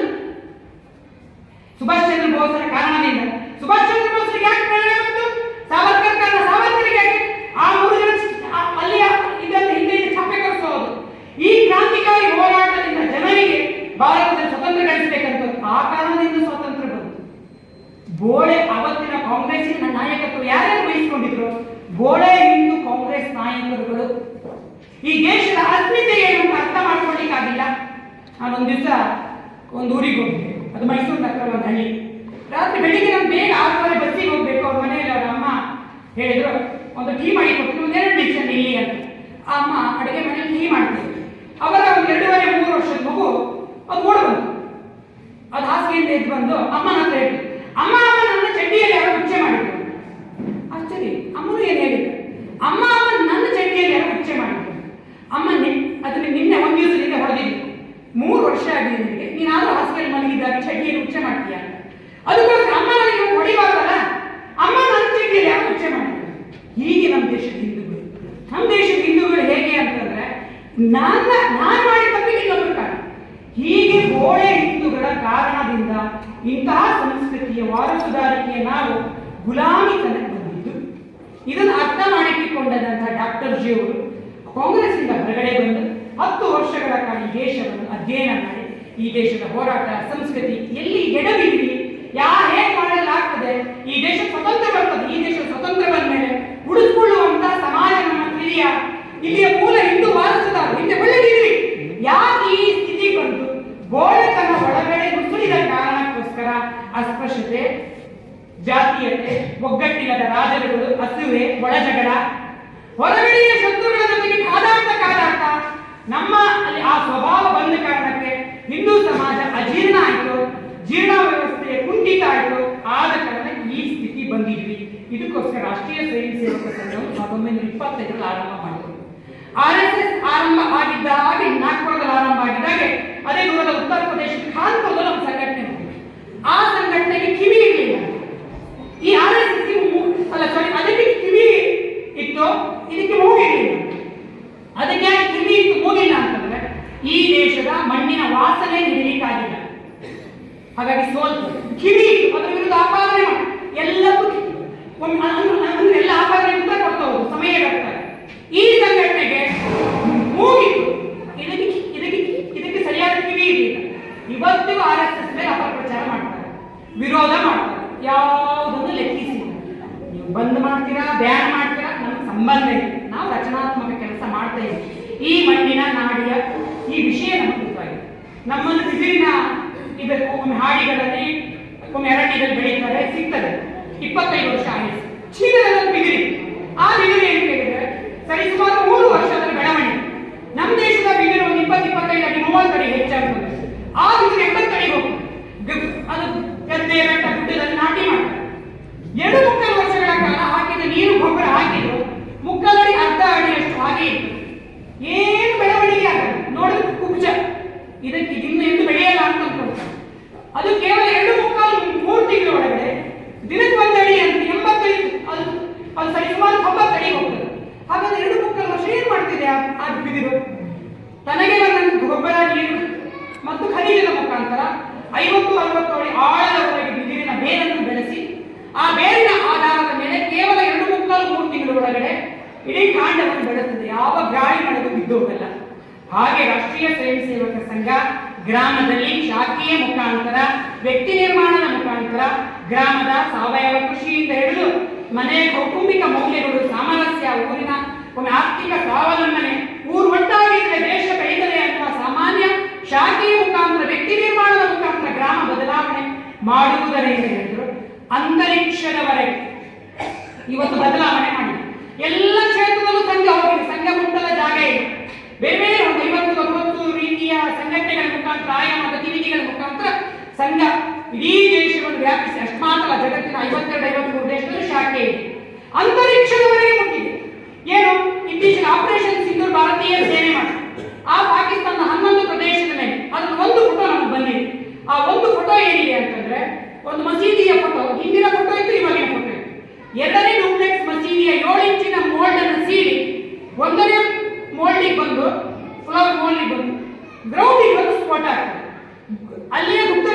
ಭಾರತದ ರಾಮ ಗುಪ್ತಚರ ಇಲಾಖೆಯ ವ್ಯಕ್ತಿ ಅವನು ಯಾವುದು ನಮಾಜ್ ಮಾಡುವ ನೆಪದಲ್ಲಿ ನಮ್ಮ ಫೋನಿನ ಸಿಮ್ಮಿನಷ್ಟು ಅದಕ್ಕಿಂತ ಅರ್ಧ ಬಹಳ ಸಣ್ಣ ಸಿಮ್ ಅಷ್ಟಿರ್ತದೆ. ಅವನ್ನೆಲ್ಲ ಮಸೀದಿಯ ಯಾವುದು ಗೋಡೆಯ ಸಂಖ್ಯೆ ಹೋಗಿ ಅಂಟಿಸಿಬಿಡ್ತಾರೆ. ಆ ಲೊಕೇಶನ್ಗೆ ಸರಿಯಾಗಿ 1,500-2,000 ಕಿಲೋಮೀಟರ್ ಇಂದ ಈ ಕಡೆ ಬೆಂಗಳೂರಿನಿಂದ ಭಾರತೀಯ ಸೇನೆ ಆ ಲೊಕೇಶನ್ ಅಲ್ಲಿ ರಾಕೆಟ್ ಬಿಡ್ತದೆ. ಆ ರಾಕೆಟ್ ಅನ್ನು ಬಿಟ್ಟ ಕಾರಣಕ್ಕೆ ಅದರ ಅಕ್ಯುರೇಟ್ ಇರುವುದು ಅದು ಕೇವಲ 1 ಮೀಟರ್ ಮಾತ್ರ. 1 ಮೀಟರ್ ಒಳಗಡೆ ಬಂದು ಹೊಡಿತದೆ. ಜಗತ್ತಿನ ಒಂದೇ ಒಂದು ವಿಜ್ಞಾನ ಸಂಸ್ಥೆ ಇಸ್ರೋ, ಅದೇ ರೀತಿ ನಾಸಾ ಅಂತ ಅಮೆರಿಕದಲ್ಲಿದೆ. 50% ಹಿಂದೂಗಳು ಭಾರತದವರು, ಇನ್ನು 50% ಬೇರೆ ದೇಶದವರು. ಅಮೆರಿಕ ಮ್ಯಾನೇಜ್ಮೆಂಟ್ ಮಾತ್ರ. ಇಸ್ರೋದೆಲ್ಲರೂ ಭಾರತೀಯರು. ಭಾರತದ ಇಸ್ರೋ ಕಂಡುಹಿಡಿದಂತಹ ರಾಕೆಟಿನ ಅಕ್ಯುರೇಟ್ 1 ಮೀಟರ್ ಇಸ್ರೇಲ್ ಸಹಿತ ಇದನ್ನು ಮಾಡಲಿಕ್ಕಾಗಿದೆ. ಆ ಇಸ್ರೋದ ಎಲ್ಲ ವಿಜ್ಞಾನಿಗಳು RSS ನ ರಾಷ್ಟ್ರೀಯ ಸ್ವಯಂ ಸೇವಕ ಸಂಘದ ವಿಜ್ಞಾನ ಭಾರತೀಯ ಸದಸ್ಯರು. ಹಿಂದಿನ ಅಧ್ಯಕ್ಷ ಸೋಮನಾಥ್ ಸೆಕೆಂಡ್ ಇಯರ್ OTC ಆಗಿದೆ. ಎಲ್ಲ ಅಧ್ಯಕ್ಷರು ಈಗಿರುವ ಅಧ್ಯಕ್ಷರು ವಿಜ್ಞಾನ ಭಾರತಿಯಲ್ಲಿ ಇದ್ದರು. ಹಾಗೆ ಸಂಘ ಗ್ರಾಮದಿಂದ ಅಂತರಿಕ್ಷದವರೆಗೆ ಬದಲಾವಣೆ ಮಾಡಿದೆಯಲ್ಲ, ಅದು ರಾಷ್ಟ್ರೀಯ ಸ್ವಯಂ ಸೇವಕ ಸಂಘದ ಸಾಧನೆ. ನನ್ನಂತೆ ನಾಯಿ ಅಂತ ಕರಿ, ಕತ್ತೆ ಅಂತ ಕರಿ, ಹಿಂದೂ ಅಂತ ಹೇಳಬೇಡಿ ಅಂತ ಹೇಳಿದ ಈ ದೇಶದ ಮೊದಲ ಪ್ರಧಾನಮಂತ್ರಿಯಿಂದ ಹಿಡಿದು ನಾನು ಬದುಕಿದ್ರೆ ಹಿಂದುತ್ವ, ನಾನಿದ್ರೆ ಹಿಂದೂ ರಾಷ್ಟ್ರೀಯವಾದಿ, ನನ್ನ ಜೀವನವೇ ರಾಷ್ಟ್ರೀಯತೆ ಅಂತ ಹೇಳಿದ ಇವತ್ತಿನ ಪ್ರಧಾನಮಂತ್ರಿಯವರೆಗೆ ಇಡೀ ದೇಶದ ಅಸ್ಮಿತೆಯನ್ನು ಜಗತ್ತಿನ ಎದುರುಗಡೆ ಹಿಂದುತ್ವದ ಮುಖಾಂತರ ಜಗತ್ತು ನಮ್ಮನ್ನು ಒಪ್ಪುವ ಹಾಗೆ ಮಾಡಿದೀವಲ್ಲ, ಅದು ರಾಷ್ಟ್ರೀಯ ಸ್ವಯಂ ಸೇವಕ ಸಂಘದ ಸಾಧನೆ. ಜಗತ್ತಿನ ಎದುರುಗಡೆ ಭಾರತವನ್ನು 4ನೇ ಆರ್ಥಿಕ ರಾಷ್ಟ್ರೀಯ ಶಕ್ತಿಯಾಗಿ ಬೆಳೆದಿದೆಯಲ್ಲ, ಆರ್ಥಿಕ ಶಕ್ತಿಯಾಗಿ, ಅದು ಸಂಘದ ಸಾಧನೆ. ಜಗತ್ತಿವತ್ತು ಭಾರತ ಬೇಕು ಅಂತ ಹೇಳ್ತಿದೆಯಲ್ಲ, ಇವತ್ತು ಭಾರತದ ಹಿಂದೂ ಸಂಸ್ಕೃತಿಯನ್ನು ಜಗತ್ತು ಒಪ್ಪುವ ಹಾಗೆ ಮಾಡಿದೆಯಲ್ಲ. Israel, Iran, Israel, Palestine, Russia, Ukraine ಯಾವುದೇ ಯುದ್ಧ ಆಗಲಿ ಮಧ್ಯಸ್ಥಿಕೆ ವಹಿಸಬಹುದಾದಂತ ಒಂದೇ ಒಂದು ದೇಶ ಭಾರತ. ಜಗತ್ತಿನ ಯಾವ ದೇಶಕ್ಕೆ ಆಗಲಿ ಭಾರತ ಬೇಕಂತ ಅನ್ನಿಸ್ತಿದೆಯಲ್ಲ. ಅಮೆರಿಕ ಭಾರತಕ್ಕೆ ಸೆಟ್ಟು ಹೊಡೆದಾಗ ಪಕ್ಕದ ಶತ್ರು ರಾಷ್ಟ್ರ ಚೀನಾದ ಜೊತೆಗೆ ನಾವು ಸಂಬಂಧ ಬೆಳೆಸಿಕೊಂಡು ಅಮೆರಿಕವೇ ಮಣಿಯುವಂತೆ ಮಾಡಿದೆಯಲ್ಲ, ಅದು ಭಾರತದ ಸಾಧನೆ. ಮೊನ್ನೆಯ ಮೊನ್ನೆ ಪ್ರೆಸ್ ಮೀಟ್ ಅಲ್ಲಿ ಒಮ್ಮೆ ಅಧಿಕೃತ ಅಲ್ಲದ ತಾಲಿಬಾನ್ನ ಅಫ್ಘಾನಿಸ್ತಾನದ ವಿದೇಶಾಂಗ ಸಚಿವ ಇಲ್ಲಿ ಬಂದು ಅವನು ಪ್ರೆಸ್ ಮೀಟ್ ಮಾಡ್ತಾನೆ. ಇಡೀ ದೇಶಾದ್ಯಂತ ಒಬ್ಬೆ ಹೊಡೆದು ಏನು ಅಧಿಕೃತ ಅಂಬಾಸಿಡರ್ ಇಲ್ಲದ ದೇಶದ ಇದೇ ತಾಲಿಬಾನ್ ದೇಶದ ವಿದೇಶಾಂಗ ಸಚಿವನಿಗೆ ಭಾರತದಲ್ಲಿ ಪ್ರೆಸ್ ಮೀಟ್ ಮಾಡ್ಲಿಕ್ಕೆ ಕೊಟ್ರಿ, ನೀವೆಂತ ಸರ್ಕಾರ ಅಂತ. ಅಷ್ಟು ಮಾತ್ರ ಅಲ್ಲ, ಆ ತಾಲಿಬಾನಿಗಳು ಯಾವುದೇ ಹೆಣ್ಣು ಮಕ್ಕಳನ್ನ ಯಾವುದೇ ಪ್ರೆಸ್ ಮೀಟಿಗೆ ಕರೆದಿಲ್ಲ, ಎಲ್ಲ ಚರ್ಚೆ ಮಾಡಿ 24 ಗಂಟೆಯವರೆಗೆ. ನಿನ್ನೆ ಸಂಜೆ ಮತ್ತೆ ಅದೇ ವಿದೇಶಾಂಗ ಸಚಿವ ಹೆಣ್ಣು ಮಕ್ಕಳಿರುವ ಎಲ್ಲ ಪ್ರೆಸ್ ರಿಪೋರ್ಟರ್ ಕರೆದು ಅಂತಹ ತಾಲಿಬಾನಿಗಳು ಹೆಣ್ಣು ಮಕ್ಕಳನ್ನೇ ಬಿಟ್ಟು ಊರಿ ಹೋದಂತ ಮುಸಲ್ಮಾನರ ದೇಶದ ಒಬ್ಬ ವಿದೇಶಾಂಗ ಸಚಿವನ ಮತ್ತು ಆ ಸರ್ಕಾರವನ್ನು 24 ಗಂಟೆ ಒಳಗೆ ಒಪ್ಪಿಸಿದೀವಲ್ಲ ಭಾರತ. ಇದು ಹೀಗೆ ಹಾಗಾಗಲ್ಲರಿ, ಇದೇನಾದ್ರೂ ಅದರ ನೀವು ಮಹಿಳಾ ವಿರೋಧಿಗಳಾಗ್ತೀರಿ, ನೀವು ಅವರ ಎದುರುಗಡೆ ಪ್ರೆಸ್ ಮೀಟ್ ಮಾಡ್ಬೇಕಂತ ಮಾಡದವರು ಮಾಡುವ ಹಾಗೆ ಮಾಡಿದೀವಲ್ಲ, ಅದು ಭಾರತದ ಸಾಧನೆ.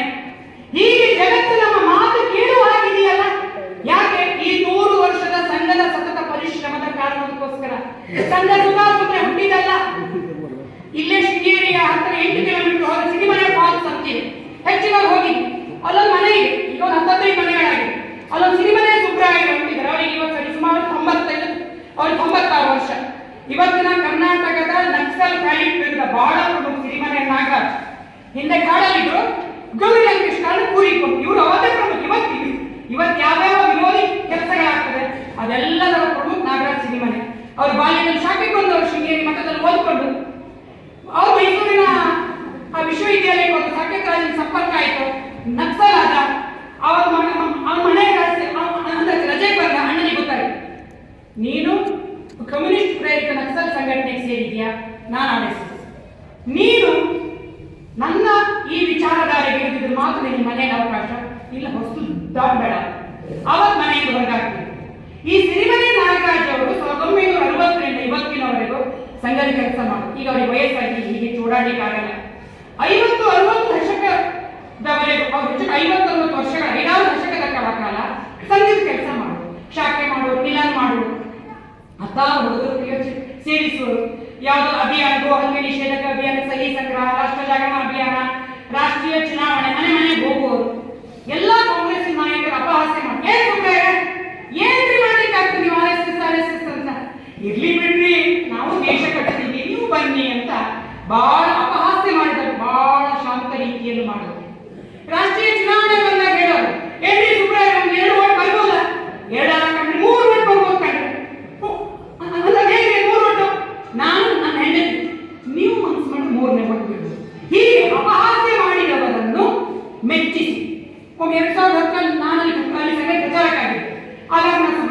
ಹೋಗುವುದು.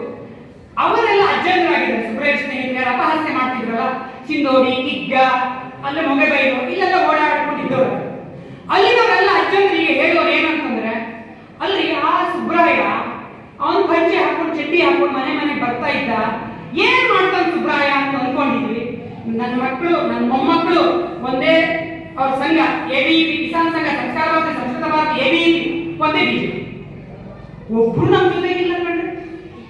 ಹಾಗೆ 50-60 ದಶಕಗಳ ಕಾಲ ಮನೆಯಿಂದ ಹೊರಗಡೆ ಬಂದು ಮನೆ ಸಂಸಾರದ ಜೊತೆಗೆ ಸಮಾಜದ ಕೆಲಸ ಮಾಡೋದಲ್ಲ, ಆ ಮಾಡಿದ ಹಾಗೆ ಸಾಗರ ಗ್ರಾಮಾಂತರದಲ್ಲಿ 100 ಜನ ಇದ್ರು. ಅವರು ಮಾಡಿದ ಕಾರಣಕ್ಕೆ ಇವತ್ತು ನಾವು ಸಂಘದ ಸ್ವಯಂ ಸೇವಕರಾಗಿದ್ದೀವಿ. ಸಂಘ ಸ್ಥಾಪನೆ ಮಾಡಿ ಹಕ್ಕಚ್ಚಿಯವರ ಕಾಲದಲ್ಲಿ 1935-36 ಸಮಯದಲ್ಲಿ ಒಬ್ಬ ಇನ್ನೊಬ್ಬ ಅವನು ಇಂಜಿನಿಯರಿಂಗ್ ಓದಿದ್ದ. ಅವನು ಈಗ ಮಧ್ಯಪ್ರದೇಶ ಭಾರಿಯನ್ನು ಕಳಿಸಿದ್ರು. ಅವನು ಸಂಘ ಪ್ರಚಾರಕ್ಕೆ ಹೋದ. ಅಲ್ಲಿ ಹೋಗಿ ಏನ್ ಮಾಡೋದು? ದೇಶ ಸಂಸ್ಕೃತಿ ಅಂತ ಜನ ಓಡ್ತಿದ್ರು. ಹಿಂದೂ ಅಂದ್ರೆ ಗೊತ್ತಿಲ್ಲ, ಅಂದ್ರೆ RSS ಹೆಸರೇ ಗೊತ್ತಿಲ್ಲ ಅವ್ರಿಗೆ. ಎಷ್ಟೋ ಬಾರಿ ನಾನು ವಾಪಸ್ ಹೋಗ್ತೀನಿ. ರೈಲ್ವೆ ಸ್ಟೇಷನ್ ಬಂದಾಗ ಅನಿಸುದು, ನನಗೆ ಡಾಕ್ಟರ್ ಸಂಘ ಸ್ಥಾಪನೆ ಮಾಡಿ ಸಂಘದ ಕೆಲಸ ಬೆಳೆಸು ಅಂತ ಹೇಳಿದ್ದಾರೆ, ವಾಪಸ್ ಬರ್ಲಿಕ್ಕೆ ಹೇಳಿದ್ದಾರೆ. ಊಟ ಇರಲಿಲ್ಲ, ಎಷ್ಟೋ ಊಟನೇ ಸಿಗ್ತಿರ್ಲಿಲ್ಲ. ಎಲ್ಲ ಬಟ್ಟೆ ಎಲ್ಲ ದಾರಿ ಮೇಲೆ ಮಾಡ್ತೀವಿ. ಒಂದಿನ ಪ್ರತಿ ದಿವಸ ಶಾಲೆ ಹತ್ರ ಹೋಗಿ, ನೀವು ಈಗ ಶಾಲೆಗಿದ್ದಂತೆ ಗೋಡೆ ಕಟ್ಟಿ ಅದು ಮಹಡಿಗಳಿದೆ, ಅದು ಮಹಡಿಯ ಯಾವುದೋ ಮರದ ಅಡಿಗಳ ಶಾಲೆ. ಒಬ್ಬ ಹುಡುಗ ಅವನು ಪ್ರತಿ ದಿವಸ ಶಾಲೆ ಬಿಟ್ಬಿಟ್ಟು ಆಟ ಆಡೋದು. ಒಳ್ಳೆ ಎಲ್ಲ ಆಟದ ಅವನೇ ವಿಜಯ್. ಅವನು ಫಾಲೋ ಮಾಡಿ ಇವನು ಹಿಡಿಬೇಕಂತ ಗಾಳಿಯತ್ತ ಸಂಧಿ ಒಳಗಡೆ ಒಂದು ದಿವಸ ಅವನು ಹಿಂದೆ ಫಾಲೋ ಮಾಡ್ಕೊಂಡು ಹೋದ್ರು. ಅವನು ಮನೆ ಒಳಗಡೆ ಹೋಗಿ ಬಾಗಿಲ ತಕ್ಷಣ ಹೋಗಿ ಬಾಗಿಲು ಬಡಿದ. ಬಾಗಿಲು ಯಾರು ಅಂತ ಕೇಳಿ, ನೀನು ಆಟ ಆಡ್ತಿದ್ದೀರಿ, ಅದು ಹೆಚ್ಚಾಟ ನನಗೆ ಗೊತ್ತು, ಬಾ ನೀನು ಆಟ ಆಡಿಸ್ತೀನಿ. ಹುಡುಗ ಅಲ್ಲೇ ಬ್ಯಾಗಿತ್ತ ಬಂದ. ಆಟ ಆಡ್ತಾ ಹೊಳೆಯನ್ನು ಮೊದಲ ಸ್ವಯಂ ಸೇವಕಾದ, ಶಾಖೆ ನಡೆಸ್ತಾ, ಮೊದಲ ಮುಖ್ಯ ಶಿಕ್ಷಕ, ಮೊದಲ ಪ್ರಚಾರಕ ಅವರೇ ಅಟಲ್ ಬಿಹಾರಿ ವಾಜಪೇಯಿ. 1996ರಲ್ಲಿ 13 ದಿವಸ ಪ್ರಧಾನಮಂತ್ರಿ ಆಗಬೇಕಿದ್ರೆ ಈ ನಾನೇನು ತಪ್ಪೇ ಇದ್ರಲ್ಲ, ಅವರು ಅದೇ ನಮ್ಮ ಸಂಘದ ನಾಗ್ಪುರ್ ಕಾರ್ಯಾಲಯದಲ್ಲಿ ಅವರು ಕಾರ್ಯಾಲಯ ಪ್ರಮುಖ ಆಗಿದ್ರು. ವಿಶೇಷ ವಿಮಾನದಲ್ಲಿ ಅವರನ್ನು ದೆಹಲಿ ಬರ್ಲಿಕ್ಕೆ ಹೇಳಿ ಅವರು ಪಾದ ಮುಟ್ಟಿ, ನಾ ಈ ಎತ್ತರಕ್ಕೆ ಬೆಳಿಬೇಕು, ನೀವು ಕಾರಣ ನಾರಾಯಣ್ಜಿ, ನಾನು ಇವತ್ತು ಪ್ರಧಾನಮಂತ್ರಿ ಆಗ್ತೀನಿ. ಹೀಗೆ ಸಮಾಜದಲ್ಲಿ ಪ್ರಚಾರಕರು, ಗೃಹಸ್ಥ ಕಾರ್ಯಕರ್ತರು ಮನೆ ಬಿಟ್ಟು 100 ವರ್ಷಗಳ ಕಾಲ ಪರಿಶ್ರಮ ಪಟ್ಟಿ ಜನರನ್ನು ವಿರೋಧ ಮಾಡಿದವರು ನಂಪರ ಮಾಡಿಕೊಡುವ ಮಾಡಿದ್ರಲ್ಲ. ಇದೇ ವೇಣೂರ ಹತ್ರ ಅಳಲಗಿರಿಯಲ್ಲಿ ಒಬ್ಬ ಶಶಿ ಅಂತ, ಅವನು 15 ವರ್ಷದ ಹಿಂದೆ ಅಲ್ಲಿ ಮಂಗಳೂರಿನಲ್ಲಿ ಒಮ್ಮೆ ಹೇಗೆ ಅಂತ ಕೇಳಿ ಎಲ್ಲ ಸರ್ಕಾರಿ ಶಾಲೆಯಲ್ಲಿ ಗುರು ಪೂಜೆ ಮಾಡಿದ್ರು. ಆ ವರ್ಷ ಗುರು ಪೂಜೆ ನಿಶ್ಚಯ ಆಯ್ತು. ಅವರಿಗೆ ಮಾಸ್ಟರ್ಗೆ ಹೇಳಲ್ಲ, ಮಾಸ್ಟರ್ ಗೊತ್ತಿರ್ತದೆ. ಆ ವರ್ಷ ಆ ಊರಿನ ಹೆಡ್ ಮಾಸ್ಟರ್ ಬದಲಾಗಿದ್ದರು. ಅವನು RSS ವಿರೋಧಿ ಕಮ್ಯುನಿಸ್ಟ್ ಕಾರ್ಯಕರ್ತ, ಅವನು HM ಆಗಿದ್ದಾನೆ. ಸಹ ಶಿಕ್ಷಕ ಹೇಳಿದ ಮಧ್ಯಾಹ್ನ, ಸರ್ ಇವತ್ತು RSS ನ ಗುರುಪೂಜೆ ಉತ್ಸವ ಮಾಡ್ತಾರೆ, ಶಾಲೆ ಹಾಲ್ ಕೀ ಇಟ್ಟು ಹೋಗಿ, ಮನೆಗೆ ಗೊತ್ತಾಗ್ಬೇಕು, ಇವರಿಗೆ ಸಿಗ್ಬಾರ್ದು. ಮಧ್ಯಾಹ್ನ 5 ಗಂಟೆಗೆ ಹೋಗ್ಬೇಕಾದ್ರೆ ಮಧ್ಯಾಹ್ನ ಅದಕ್ಕೆ ರಜೆ ಹಾಕಿ ಓಡೋಗ್ಬಿಟ್ಟಿದ್ದಾರೆ. ಇದ್ರೆ ಬಿಬಿಕ ಕೊಡಬೇಕಾಗ್ತದಲ್ಲ. ಇನ್ನು 4:15 ಬಂದು ಸಹಜ RSS ನ ಲಾಸ್ಟ್ ಮೂಮೆಂಟಿಗೆ ಬಂದು ಆರಂಭ ಮಾಡ್ತಾರೆ. ಅಲ್ಲೂ ಹಾಗೆ ಮಾಡ್ತಾರೆ. ಇಲ್ಲ ಇದು ನಮ್ದೇ ಅಲ್ವ ಶಾಲೆ, ರೂಮ್ ಕೀ ಎಲ್ಲ ಕೀ ಹಾಕ್ಬಿಟ್ಟಿದ್ದಾರೆ. ಜಗಳ ಹತ್ಕೊಂಡು ಆ ಹೆಡ್ ಮಾಸ್ಟರ್ ಬರ್ಲಿಕ್ಕೆ ಹೇಳಿ ಅಂತ ಬಂದ್ರು. ಜಗಳ ಅಲ್ಲಿ HM ಮತ್ತು ಒಂದು 10-15 ಜನ ಸಂಘದ ಕಾರ್ಯಕರ್ತರು HM ಹೋಗುದು. ಜಗಳವೇ ಜಗಳ. ಶಶಿ ಅನ್ನೋರು ನಮ್ಮ ತಾಲೂಕು ವ್ಯವಸ್ಥೆ ಹಿಂದುಗಡೆ ಕೂತಿದ್ರು. ಬಿಡ್ರು ಅಂತ ಹೇಳಿ ಹೋಗಿ HM ಹೇಳಿ ಪುಟ್ಟಿ ಹೇಳಿದ್ರು, ಹೆಡ್ ಮಾಸ್ಟರ್ ನಿಮಗೆ ಮುಂದಿನ ವರ್ಷದೊಳಗಡೆ ಚಡ್ಡಿ ಹಾಕಿಸ್ತೀನಿ. HM ಭಯ, ನಾನು ಚಡ್ಡಿ ಹಾಕೊಂಡು ಇಲ್ಲಿದ್ದು ಸ್ವಯಂ ಸೇವಕರಿಗೆ ಏನಂತ ಅರ್ಥ ಆಗಿಲ್ಲ, ಅವನಿಗೂ ಅರ್ಥ ಆಗಿಲ್ಲ. ಹೊಡ್ರು ಅಂತ ಹೇಳಿ ಅಲ್ಲೇ ಹತ್ತಿರದ ನಮ್ಮ ಒಬ್ಬ ಸ್ವಯಂ ಸೇವಕರ ಮನೆಯ ಮಾಡಿ ಮೇಲೆ ಗುರು ಪೂಜೆ ಮಾಡಿದ್ರು. ಯಾರಿಗೇನು ಅರ್ಥ ಆಗಿಲ್ಲ. ಇವರು ಯಾಕೆ ಹಾಗೆ ಹೇಳಿದ್ರು ಅಂತ ಕೇಳಿಲ್ಲ. ನೆಕ್ಸ್ಟ್ ಶಾಖೆ ಮುಗಿದ್ರು, ಹೋದ್ರು. ಶಾಖೆ ಮುಗಿಸಿ ಅವ್ರ ಮನೆ ಹತ್ರ ಹೋದ್ರು. ಹೆಡ್ ಮಾಸ್ಟರ್ ಎದ್ದಿಲ್ಲ. ಒಮ್ಮೆ ಸಂಘದವರಾದ್ರೆ ಮಾತ್ರ ಬೆಳಿಗ್ಗೆ 5 ಗಂಟೆಗೆ ಹೇಳೋದು. ಅವರಲ್ಲಿ ಎಲ್ಲಿ ಹೇಳ್ತಾರೆ? ಅವ್ನು 7:30 ಮನೆಯಿಂದ ಹೋಗಿ ಬಾಗಿಲು ಕಟ್ಟಿ ಎದ್ದು ಬಂದ. ಸರ್ ಯಾಕೆ ಸರ್ ಅವನಿಗೆ ಭಯ, ಒಂದು 5 ಜನ ಇದೆ. ಏನ್ ಸರ್ ಮನೆ ಹತ್ರ ಬಂದು ಹೊರಗಡೆ ನಿಂತ್ಕೊಂಡು ಮಾತಾಡ್ತೀರಲ್ಲ. ಮನೆ ಒಳಗಡೆ ಹೋದ್ರು. ಸರ್ ಏನ್ ಸರ್ ಯಾಕೆ ಸರ್ ಅವನಿಗೆ ಭಯ ಇಲ್ಲ, ಹೊಡೆದೇ ಹಾಕೋದು ಸರ್. ಎಷ್ಟೇ ಕಮ್ಯುನಿಸ್ಟ್ ಅನ್ನೋ ಅವನಿಗೆ ಒಂದು ಭಯ ಇದ್ದೇ ಇರ್ತದೆ. ಈಗ ಅಂದಾಜು ಹೊಡೆದಾರ ಅಂತ. ಏನ್ ಸರ್ ಮನೆಗೆ ಬಂದ್ರು ಟೀ ಕಾಫಿ ಕೊಡಲ್ಲ. ತಕ್ಷಣ ಹೆಂಡತಿಗೆ ಹೇಳಿ ಚಹಾ ಬಂತು. ಸರ್ ಬರ್ತೀವಿ ಸರ್ ಅಂತ. ಪ್ರತಿ ವಾರ ಹೋಗುದು, ಮನೆಗೆ ಹೋಗುದು, ಹೇಗಿದ್ದೀರಿ ಸರ್ ಅಂತ ಕೇಳುದು. ಮೊನ್ನೆ ಹೋದ್ವಾರ ನಡೆದ ಯಾವ ಗಲಾಟೆ ಬಗ್ಗೆ ಮಾತಿಲ್ಲ. ಹೋದ್ರು ಸಂಬಂಧಗಳಿವೆ. ಬಹಳ ಸ್ನೇಹಿತರಾದ. ಮುಂದಿನ ವರ್ಷ ಗುರು ಪೂಜೆ ಉತ್ಸವ. ಸರ್ ಹೋದ ವರ್ಷ ಮಾಡಿದಲ್ಲ ಗುರು ಪೂಜೆ, ನಿಮ್ಮ ಶಾಲೆಯಲ್ಲಿ ಮಾಡುವ ಅಂತ ಮಾಡಿ ಅಪ್ಪ. ಸರ್ ನೀವೇ ಅಧ್ಯಕ್ಷರಾಗಿ ಬಂದ್ರೆ ನಾನು ಬರ್ತೀನಿ ಅಪ್ಪ. ಈ ಸಂಘ ಅರ್ಥ ಆಗಿದೆ. ಸರ್ RSS ಯೂನಿಫಾರ್ಮ್ ಹಾಕೊಂಡು ಬರ್ತೀನಿ, ಆವಾಗ ನಿಕ್ಕಲಿ ಸರ್ ಯಾಕೆ ಬರ್ತೀನಿ ಅಂತ ಬಂದು ಉತ್ಸವದ ಬೌದ್ಧಿಕ ಆಯ್ತು, ಅಧ್ಯಕ್ಷ ಮಾತಾಯ್ತು, ಅದು ಎಲ್ಲ ಮುಗಿದ ಮೇಲೆ ಶಶಿ ಹೋಗಿ ಸರ್ ಹೋದ ವರ್ಷ ಚಡ್ಡಿ ಹಾಕಿದ್ದೆ ಚಡ್ಡಿ ಸರ್. ಹೀಗೆ ವಿರೋಧ ಮಾಡಿದವರನ್ನು ಒಪ್ಪಿಸಿ ಈ ರಾಷ್ಟ್ರ ಕಾರ್ಯದಲ್ಲಿ ಜೋಡಿಸಿದೆಯಲ್ಲ, ಇದು ಸಂಘದ ಕೆಲಸ. ಆ ಸಂಘಟನೆಗೆ ಈ ವರ್ಷ 100 ವರ್ಷ.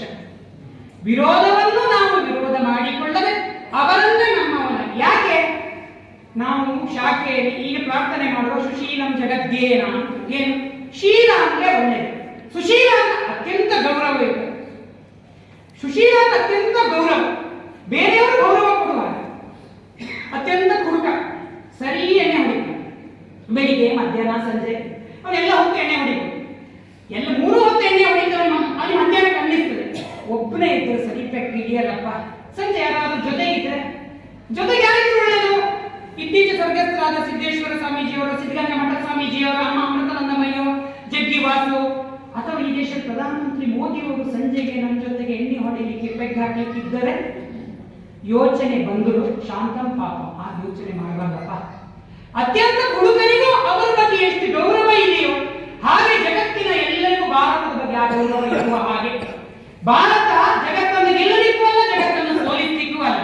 ಅದೇನ್ ಮಾಡ್ಲಿಕ್ಕೆ, ಜಗತ್ತು ನಮ್ಮನ್ನು ವಿನಮ್ರವಾಗಿ ಗೌರವದಿಂದ ನೋಡುವ ಹಾಗೆ ಭಾರತವನ್ನು ಜಗತ್ತಿನ ಎದುರುಗಡೆ ಎದ್ದು ನಿಲ್ಲಿಸುವ ಸುಶೀಲ ದೇಶವನ್ನಾಗಿ ಮಾಡಿ.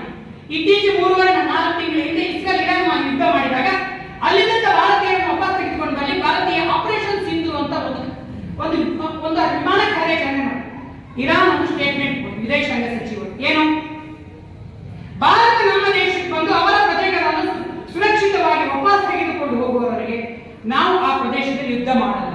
ಇರಾನಿಗೆ ಗೊತ್ತು ಭಾರತ ಇಸ್ರೇಲಿ 100% ಇವರು ಸಪೋರ್ಟ್, ಯುದ್ಧ ವಿಮಾನಗಳ ಸಹಿತ ಹಣನೂ ಕೊಟ್ಟಿರ್ಬೋದು ಭಾರತ. ಗೊತ್ತಿದ್ದರೂ ಭಾರತದ ಬಗ್ಗೆ ನನಗೆ ಒಳ್ಳೆಯ ಅಭಿಪ್ರಾಯ. ದುರ್ಯೋಧನನಿಗೆ ಶ್ರೀಕೃಷ್ಣ ಪಾಂಡವರ ಜೊತೆ ಇದ್ದಾನೆ ಅಂತ ಗೊತ್ತಿದ್ದರೂ ಮಲಗಿದಾಗ ತಲೆಯಡಿಗೆ ಹೋಗಿ ನೀನು ನನಗೆ ಬರಬೇಕು ನನ್ನ ಕಡೆಗೆ ಅಂತ. ಹಾಗೆ ಶತ್ರು ಅಂತ ಗೊತ್ತಿದ್ರು ಅವನ ಸಪೋರ್ಟ್ ಇಲ್ಲ ಅಂತ ಗೊತ್ತಿದ್ದು ಅಧರ್ಮಿಗಳಿಗೂ ಬೇಕನ್ನು ಹಾಕಿ ಇವತ್ತು ಭಾರತ ಇಂಜಿನಿಯರ್ ಜಗತ್ತಿನ ಎದುರುಗಡೆಗೆ ಹೇಗೆ ಇತ್ತೀಚೆಗೆ ಅಮೆರಿಕದಲ್ಲಿ ಒಂದು ವಕೀಲರು ನಡೀತಿದೆ. ಇಲ್ಲಿ ಹೇಗೆ ಸೋಷಿಯಲಿಸ್ಟ್ ಕಮ್ಯುನಿಸ್ಟ್ ಅಂತ ಹೇಳ್ತೀವೋ ಅದೇ ರೀತಿ ವಕೀಲರು ಅದು ಇನ್ನೂ ಎಕ್ಸ್ಟ್ರೀಮ್. ಅಲ್ಲಿ ವಿಶ್ವವಿದ್ಯಾಲಯ ಶ್ರೀಮಂತ ಮನೆ ಮಕ್ಕಳೆಲ್ಲ ಅದರ ಒಳಗಡೆ ಬಿದ್ದಿದ್ದಾರೆ. ನಮ್ಮ ಎಲೆನ್ ಮಸ್ಕ್ ಅಂತ ಟ್ವಿಟರ್ ಓನರ್ ಮಗ ಅದರಲ್ಲೇ ಬಿದ್ದಿದೆ. ಹಾಗಾಗಿ ಪೂರ್ತಿ ರೇಟ್ ಇಷ್ಟ ಅಲ್ಲ ಅವನು ವಾಪಸ್ ತರಲಿಕ್ಕೋಸ್ಕರ. ಅಂದ್ರೆ ಏನು ವಕೀಲ, ಮಕ್ಕಳಿಗೆ ಅಪ್ಪ ಅಮ್ಮ ಜೋರು ಮಾಡಿದ್ರೆ ಹೊಡೆದ್ರೆ ಆ ಮಕ್ಕಳಿಗೆ ಯಾಕಪ್ಪ ನನ್ನ ಹೊಡೆದ್ರಿ, ಅಪ್ಪ ನಾನು ನಿಮ್ಮ ಅಪ್ಪ, ಅದು ನಾನು ಹುಟ್ಟಿಸಿದ ಅಪ್ಪ ಅಮ್ಮ ಅಂತ, ನನ್ನನ್ನು ಹುಟ್ಟಿಸಿ ನಿನಗೆ ಪರ್ಮಿಷನ್ ಕೊಟ್ಟಿದ್ಯಾರಪ್ಪ ಅಂತಂದ್ರೆ ನೀವು ವೋಕಿಸಮ್ ಅಲ್ಲಿ ಇದ್ದಾನೆ. ಅದು ಯಾವುದೋ ಹೆಣ್ಣು ಮಗಳು ಯಾವುದೋ ಟಾಯ್ಲೆಟ್ ಹತ್ರ ಅಲ್ಲ ಹುಡುಗರ ಟಾಯ್ಲೆಟ್ ಹತ್ರ ಅಮ್ಮ ಇದು ಹುಡುಗರ ಟಾಯ್ಲೆಟ್ ಹುಡುಗಿಯರು ಹಾಕಿ ನನ್ನ ಹೆಣ್ಣು ಅಂತ ಗುರುತಿಸಿ ನಿನಗೆ ಕೊಟ್ಟವ್ರು ಯಾವ ಪರ್ಮಿಷನ್, ವೋಕಿಸಮ್ ಒಳಗಡೆ ಇದ್ದಾರೆ. ಹೀಗೆ ಜಗತ್ತಿನ ಹಕ್ಕುಗಳ ಎಕ್ಸ್ಟ್ರೀಮ್ ಇರುವ ದೇಶಗಳಲ್ಲಿಯೂ ಈ ಸ್ಥಿತಿ ಬಂದಿದೆ. ಭಾರತವನ್ನು ಆ ದೇಶಗಳು ಕೇಳ್ತಿದ್ರು RSS ಹತ್ರ, ಅಲ್ಲಿನ ಸ್ಕಾಲರ್ಸ್ಗಳು, ಟ್ರಂಪ್ ಸಚಿವ ಸಂಪುಟದವರು ಇದಕ್ಕೊಂದು ಸೊಲ್ಯೂಷನ್ ಹುಡುಕ್ಲಿಕ್ಕೆ RSS ಏನಾದ್ರು ಮಾಡಿಕೊಡಿ. ಹಾಗೆ RSS ಇವತ್ತು ಯಾರು ಬೇಕಂತಿದ್ದಾರೆ, ಜಗತ್ತಿನ ಮುಂದುವರಿದ ದೇಶ ಭಾರತದ ಕಡೆಗೆ ಹಿಂದೂ ಸಂಸ್ಕೃತಿಯ ಕಡೆಗೆ ಜಗತ್ತು ಇವತ್ತು ಪಸರಿಸ್ತಿದೆ. ಯಾಕೆ ಹೀಗೆ ಈ ಜಗತ್ತಿನ ಎದುರುಗಡೆ ಇಂಪ್ಯಾಕ್ಟ್ ಆಗುವ ಹಾಗೆ ಸಂಘಟನೆ ಕಟ್ಟಿದೀವಲ್ಲ, ಬರೀ ಭಾರತ ಮಾತ್ರ ಜಗತ್ತು ಉಳಿಬೇಕು ಅಂತ. ಜಗತ್ತಿನ ಮುಸಲ್ಮಾನರು, ಜಗತ್ತಿನ ಕ್ರಿಶ್ಚಿಯನ್ರು ಅವರಾಗಿ ಉಳಿಬೇಕು. ನಾವು ಯಾರ ವಿರೋಧಿಗಳು ಅಲ್ಲ.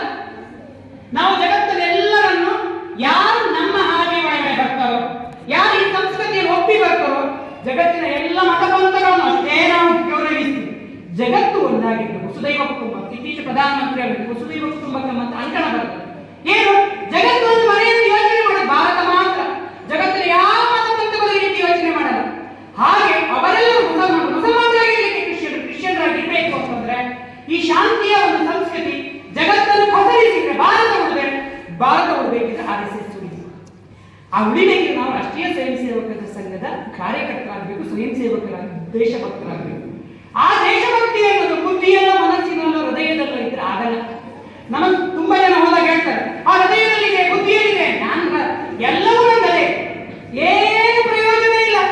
ಬುದ್ಧಿ ಹೃದಯ ಮನಸ್ಸಿನಲ್ಲಿ ಇದ್ದವರೇ ದೇಶದ ಕೆಲಸ ಮಾಡಲ್ಲ. ಯಾರಿಗೆ ರಕ್ತಗತ ಆಗಿರ್ತದೆ ಊರಲ್ಲಿ ಹಳ್ಳಿಯಲ್ಲಿ ಹೇಳ್ತಾರೆ ಅವನ ಅಪ್ಪಂದೇ ಚಾಳಿ ಅಂತ, ಅದೇ ರಕ್ತ ಅಂತ. ಸ್ವಭಾವ, ಅಪ್ಪನ ರಕ್ತ ಮಗನಿಗೆ ಒಂದು ಸ್ವಭಾವ. ಈ ದೇಶದಲ್ಲಿ ದೇಶಭಕ್ತಿಯನ್ನು ಸ್ವಭಾವವನ್ನಾಗಿ ಮಾಡಿರುವ ರಕ್ತದಲ್ಲಿರುವ ಹಾಗೆ ಅದು ಸ್ವಭಾವ. ಸಂಘದ ಕೆಲಸವೇ ಈ ಕ್ರಿಯೆ, ಆ ದೇಶಭಕ್ತಿ ಎನ್ನುವುದು ಸ್ವಭಾವ ಆಗುವ ಹಾಗೆ ಮಾಡ್ತೀವಲ್ಲ, ಆ ಕೆಲಸಕ್ಕೆ ಬರಬೇಕು. ಈ ಕೆಲಸಕ್ಕೆ ಬರುವ ದೃಷ್ಟಿಯಿಂದ ಈ ಒಂದು ವರ್ಷದ ಶತಮಾನೋತ್ಸವದ ಆಚರಣೆಯಲ್ಲಿ ಮುಂದಿನ ಡಿಸೆಂಬರ್ ಅಲ್ಲಿ ರಾಮಮಂದಿರ ಅಭಿಯಾನದಂತೆಯೇ ಅಲ್ಲಿ ಮನೆ ಮನೆಯ ಸಂಪರ್ಕದ ಮುಖಾಂತರ ಸಂಘದ ಭಾರತ ಮಾತಾ ಸ್ಟಿಕ್ಕರ್, ಸಂಘದ ಬ್ರೋಚರ್, ಒಂದು ಸಾಹಿತ್ಯದ ಒಂದು ಫೋಲ್ಡರ್ ಇರುವಂತಹ ಬ್ರೋಚರ್ಗಳು, ಆಮೇಲೆ ಸಾಹಿತ್ಯದ ಮಾರಾಟ, ಮನೆ ಮನೆ ಸಂಪರ್ಕದ ಅಭಿಯಾನ. ಮುಂದಿನ ಜನವರಿಯಲ್ಲಿ ಪ್ರತಿ ಗ್ರಾಮ ಪಂಚಾಯತಿಯಲ್ಲಿ ಹಿಂದೂ ಸಮಾಜೋತ್ಸವ. ಯಾಕೆ? ಈ 800-900 ವರ್ಷದಲ್ಲಿ ಹಿಂದೆ ನಮ್ಮ ದೇಶದ ಆಕ್ರಮಣಗಳು ಆದವರೆಲ್ಲ ಹಿಂದೂ ಆಗಿದ್ದಾರೆ. ಪೂಂಡ್ರು, ಶಕರು, ಗ್ರೀಕರು, ಎಲ್ಲ ಪರ್ಷಿಯನ್ರು, ಎಲ್ಲರೂ. ಇವರು ಯಾಕಾಗಿಲ್ಲ? ನಮ್ಮ ಸಂಸ್ಕೃತಿ ವೀಕ್ ಆಗಿದೆ, ಅಜೀರ್ಣ. ಈಗ ಜೀರ್ಣಶಕ್ತಿ ಬರಬೇಕು, ಜೀರ್ಣಕ್ರಿಯೆ ಒಳ್ಳೆಯದಾಗಬೇಕು. ಅದಕ್ಕೋಸ್ಕರ ಹಿಂದೂ ಸಮಾಜೋತ್ಸವದ ಮುಖಾಂತರ ಧರ್ಮದ ಕ್ರಾಂತಿ ಆಗಬೇಕು. ಯಾಕೆ? ಮುಂದಿನ 25, 30, 50 ವರ್ಷದೊಳಗಡೆ ಯಾರು ಮುಸಲ್ಮಾನರಾಗಿ ಆಗಿದ್ದಾರೆ, ಯಾರು ಕ್ರಿಶ್ಚಿಯನ್ರು 250 ವರ್ಷದಿಂದ ಕ್ರಿಶ್ಚಿಯನ್ರಾಗಿದ್ದಾರೆ, ಅವರು ಹಿಂದೂ ಸಂಸ್ಕೃತಿ ಒಪ್ಪಬೇಕಾದ್ರೆ ನಮ್ಮ ಹಿಂದೂ ಸಂಸ್ಕೃತಿಯ ಜೀರ್ಣಕ್ರಿಯೆ ಗಟ್ಟಿಯಾಗಿ ನಾವು ಇನ್ನೂ ಸಂಘಟಿತರಾಗಬೇಕು. ನಮ್ಮ ಈ ಧರ್ಮದ ಕ್ರಾಂತಿ ಹೆಚ್ಚಾಗಬೇಕು. ಇಡೀ ದೇಶಾದ್ಯಂತ ಹಿಂದೂ ವಾತಾವರಣ ಮಾಡಬೇಕು. ಅವರೆಲ್ಲರೂ ಜೀರ್ಣ ಆಗ್ತಾರೆ, ಹಾಗೆಯೇ ಆಗ್ತಾರೆ. ಆ ಭರವಸೆ ಸಂಘಟಿದೆ. ಹಾಗಾಗಿ ಈ 100ನೇ ವರ್ಷದ ವರ್ಷಾಚರಣೆಯಲ್ಲಿ ನಾವೆಲ್ಲರೂ ಈ ಎಲ್ಲ ಮುಂದಿನ ಕ್ರಿಯೆಗಳು ಜೋಡಿಕೊಳ್ಳೋದು, ಹಳ್ಳಿಗಳಲ್ಲಿ ಶಾಖೆ ಮಿಲನ, ಹಿಂದೆ ಒಳ್ಳೆಯ ಎಲ್ಲ ಗ್ರಾಮದಲ್ಲೂ ಶಾಖೆ ಮಿಲನ ಮಾಡಿದಂತಹ ತಾಲೂಕಿದೆ. ಸೇವೆಯ ಮುಖಾಂತರ ಅತ್ಯಂತ ಹಳ್ಳಿಗಳಿಗೆ ನಾವು ಒಮ್ಮೆ ಹೋಗಿದ್ದೀವಿ. ಇನ್ನೊಮ್ಮೆ ಇದರ ಧರ್ಮ ವೈಭವ ಸ್ಥಿತಿ, ಇನ್ನೊಮ್ಮೆ ಈ ದೇಶದ ಕೆಲಸ. ಯಾಕೆ? ಜಗತ್ತಿನಲ್ಲಿ ನಮ್ಮ ಹಿಂದುತ್ವದ ಇಂಪ್ಯಾಕ್ಟ್ ಇನ್ನೂ ಹೆಚ್ಚಾಗಬೇಕಿದ್ರೆ, ಜಗತ್ತಿನಲ್ಲಿ ನಾವು ವಿಶ್ವ ಮಿತ್ರ ಆಗಬೇಕಿದ್ರೆ, ಜಗತ್ತು ಉಳಿಯುವಂತ, ಜಗತ್ತಿನ ಎಲ್ಲರನ್ನು ಪಾಲನೆ ಮಾಡುವ ಹಂತಕ್ಕೆ ಹೋಗ್ಬೇಕಿದ್ರೆ ಬೇರೆ ಇನ್ನು ಆಳಕ್ಕೆ ಹೋಗ್ಬೇಕು. ಗ್ರಾಮಕ್ಕೆ ಹೋಗಿ, ಮನೆಗೆ ಹೋಗಿ, ಮನಮುಟ್ಟುವಾಗಿ ವಿಚಾರ ಈ ಸಂಘಟನೆಯ ಒಳಗಡೆ ಈ ವಿಚಾರಧಾರೆ ಬರಬೇಕು. ಸಂಘ ಸಮಾಜದೊಟ್ಟಿಗೆ ಹೋಗೋದಂತಂದ್ರೆ ಸಮಾಜ ಈ ವಿಚಾರ ಒಪ್ಪುವಾಗಬೇಕು. ನಾವು ಹೆಚ್ಚಿನ ಸಮಯ ಕೊಡಬೇಕಂತ ಹೇಳ್ತಾ ನನ್ನ ಮಾತಿಗೆ ವಿರಾಮವನ್ನು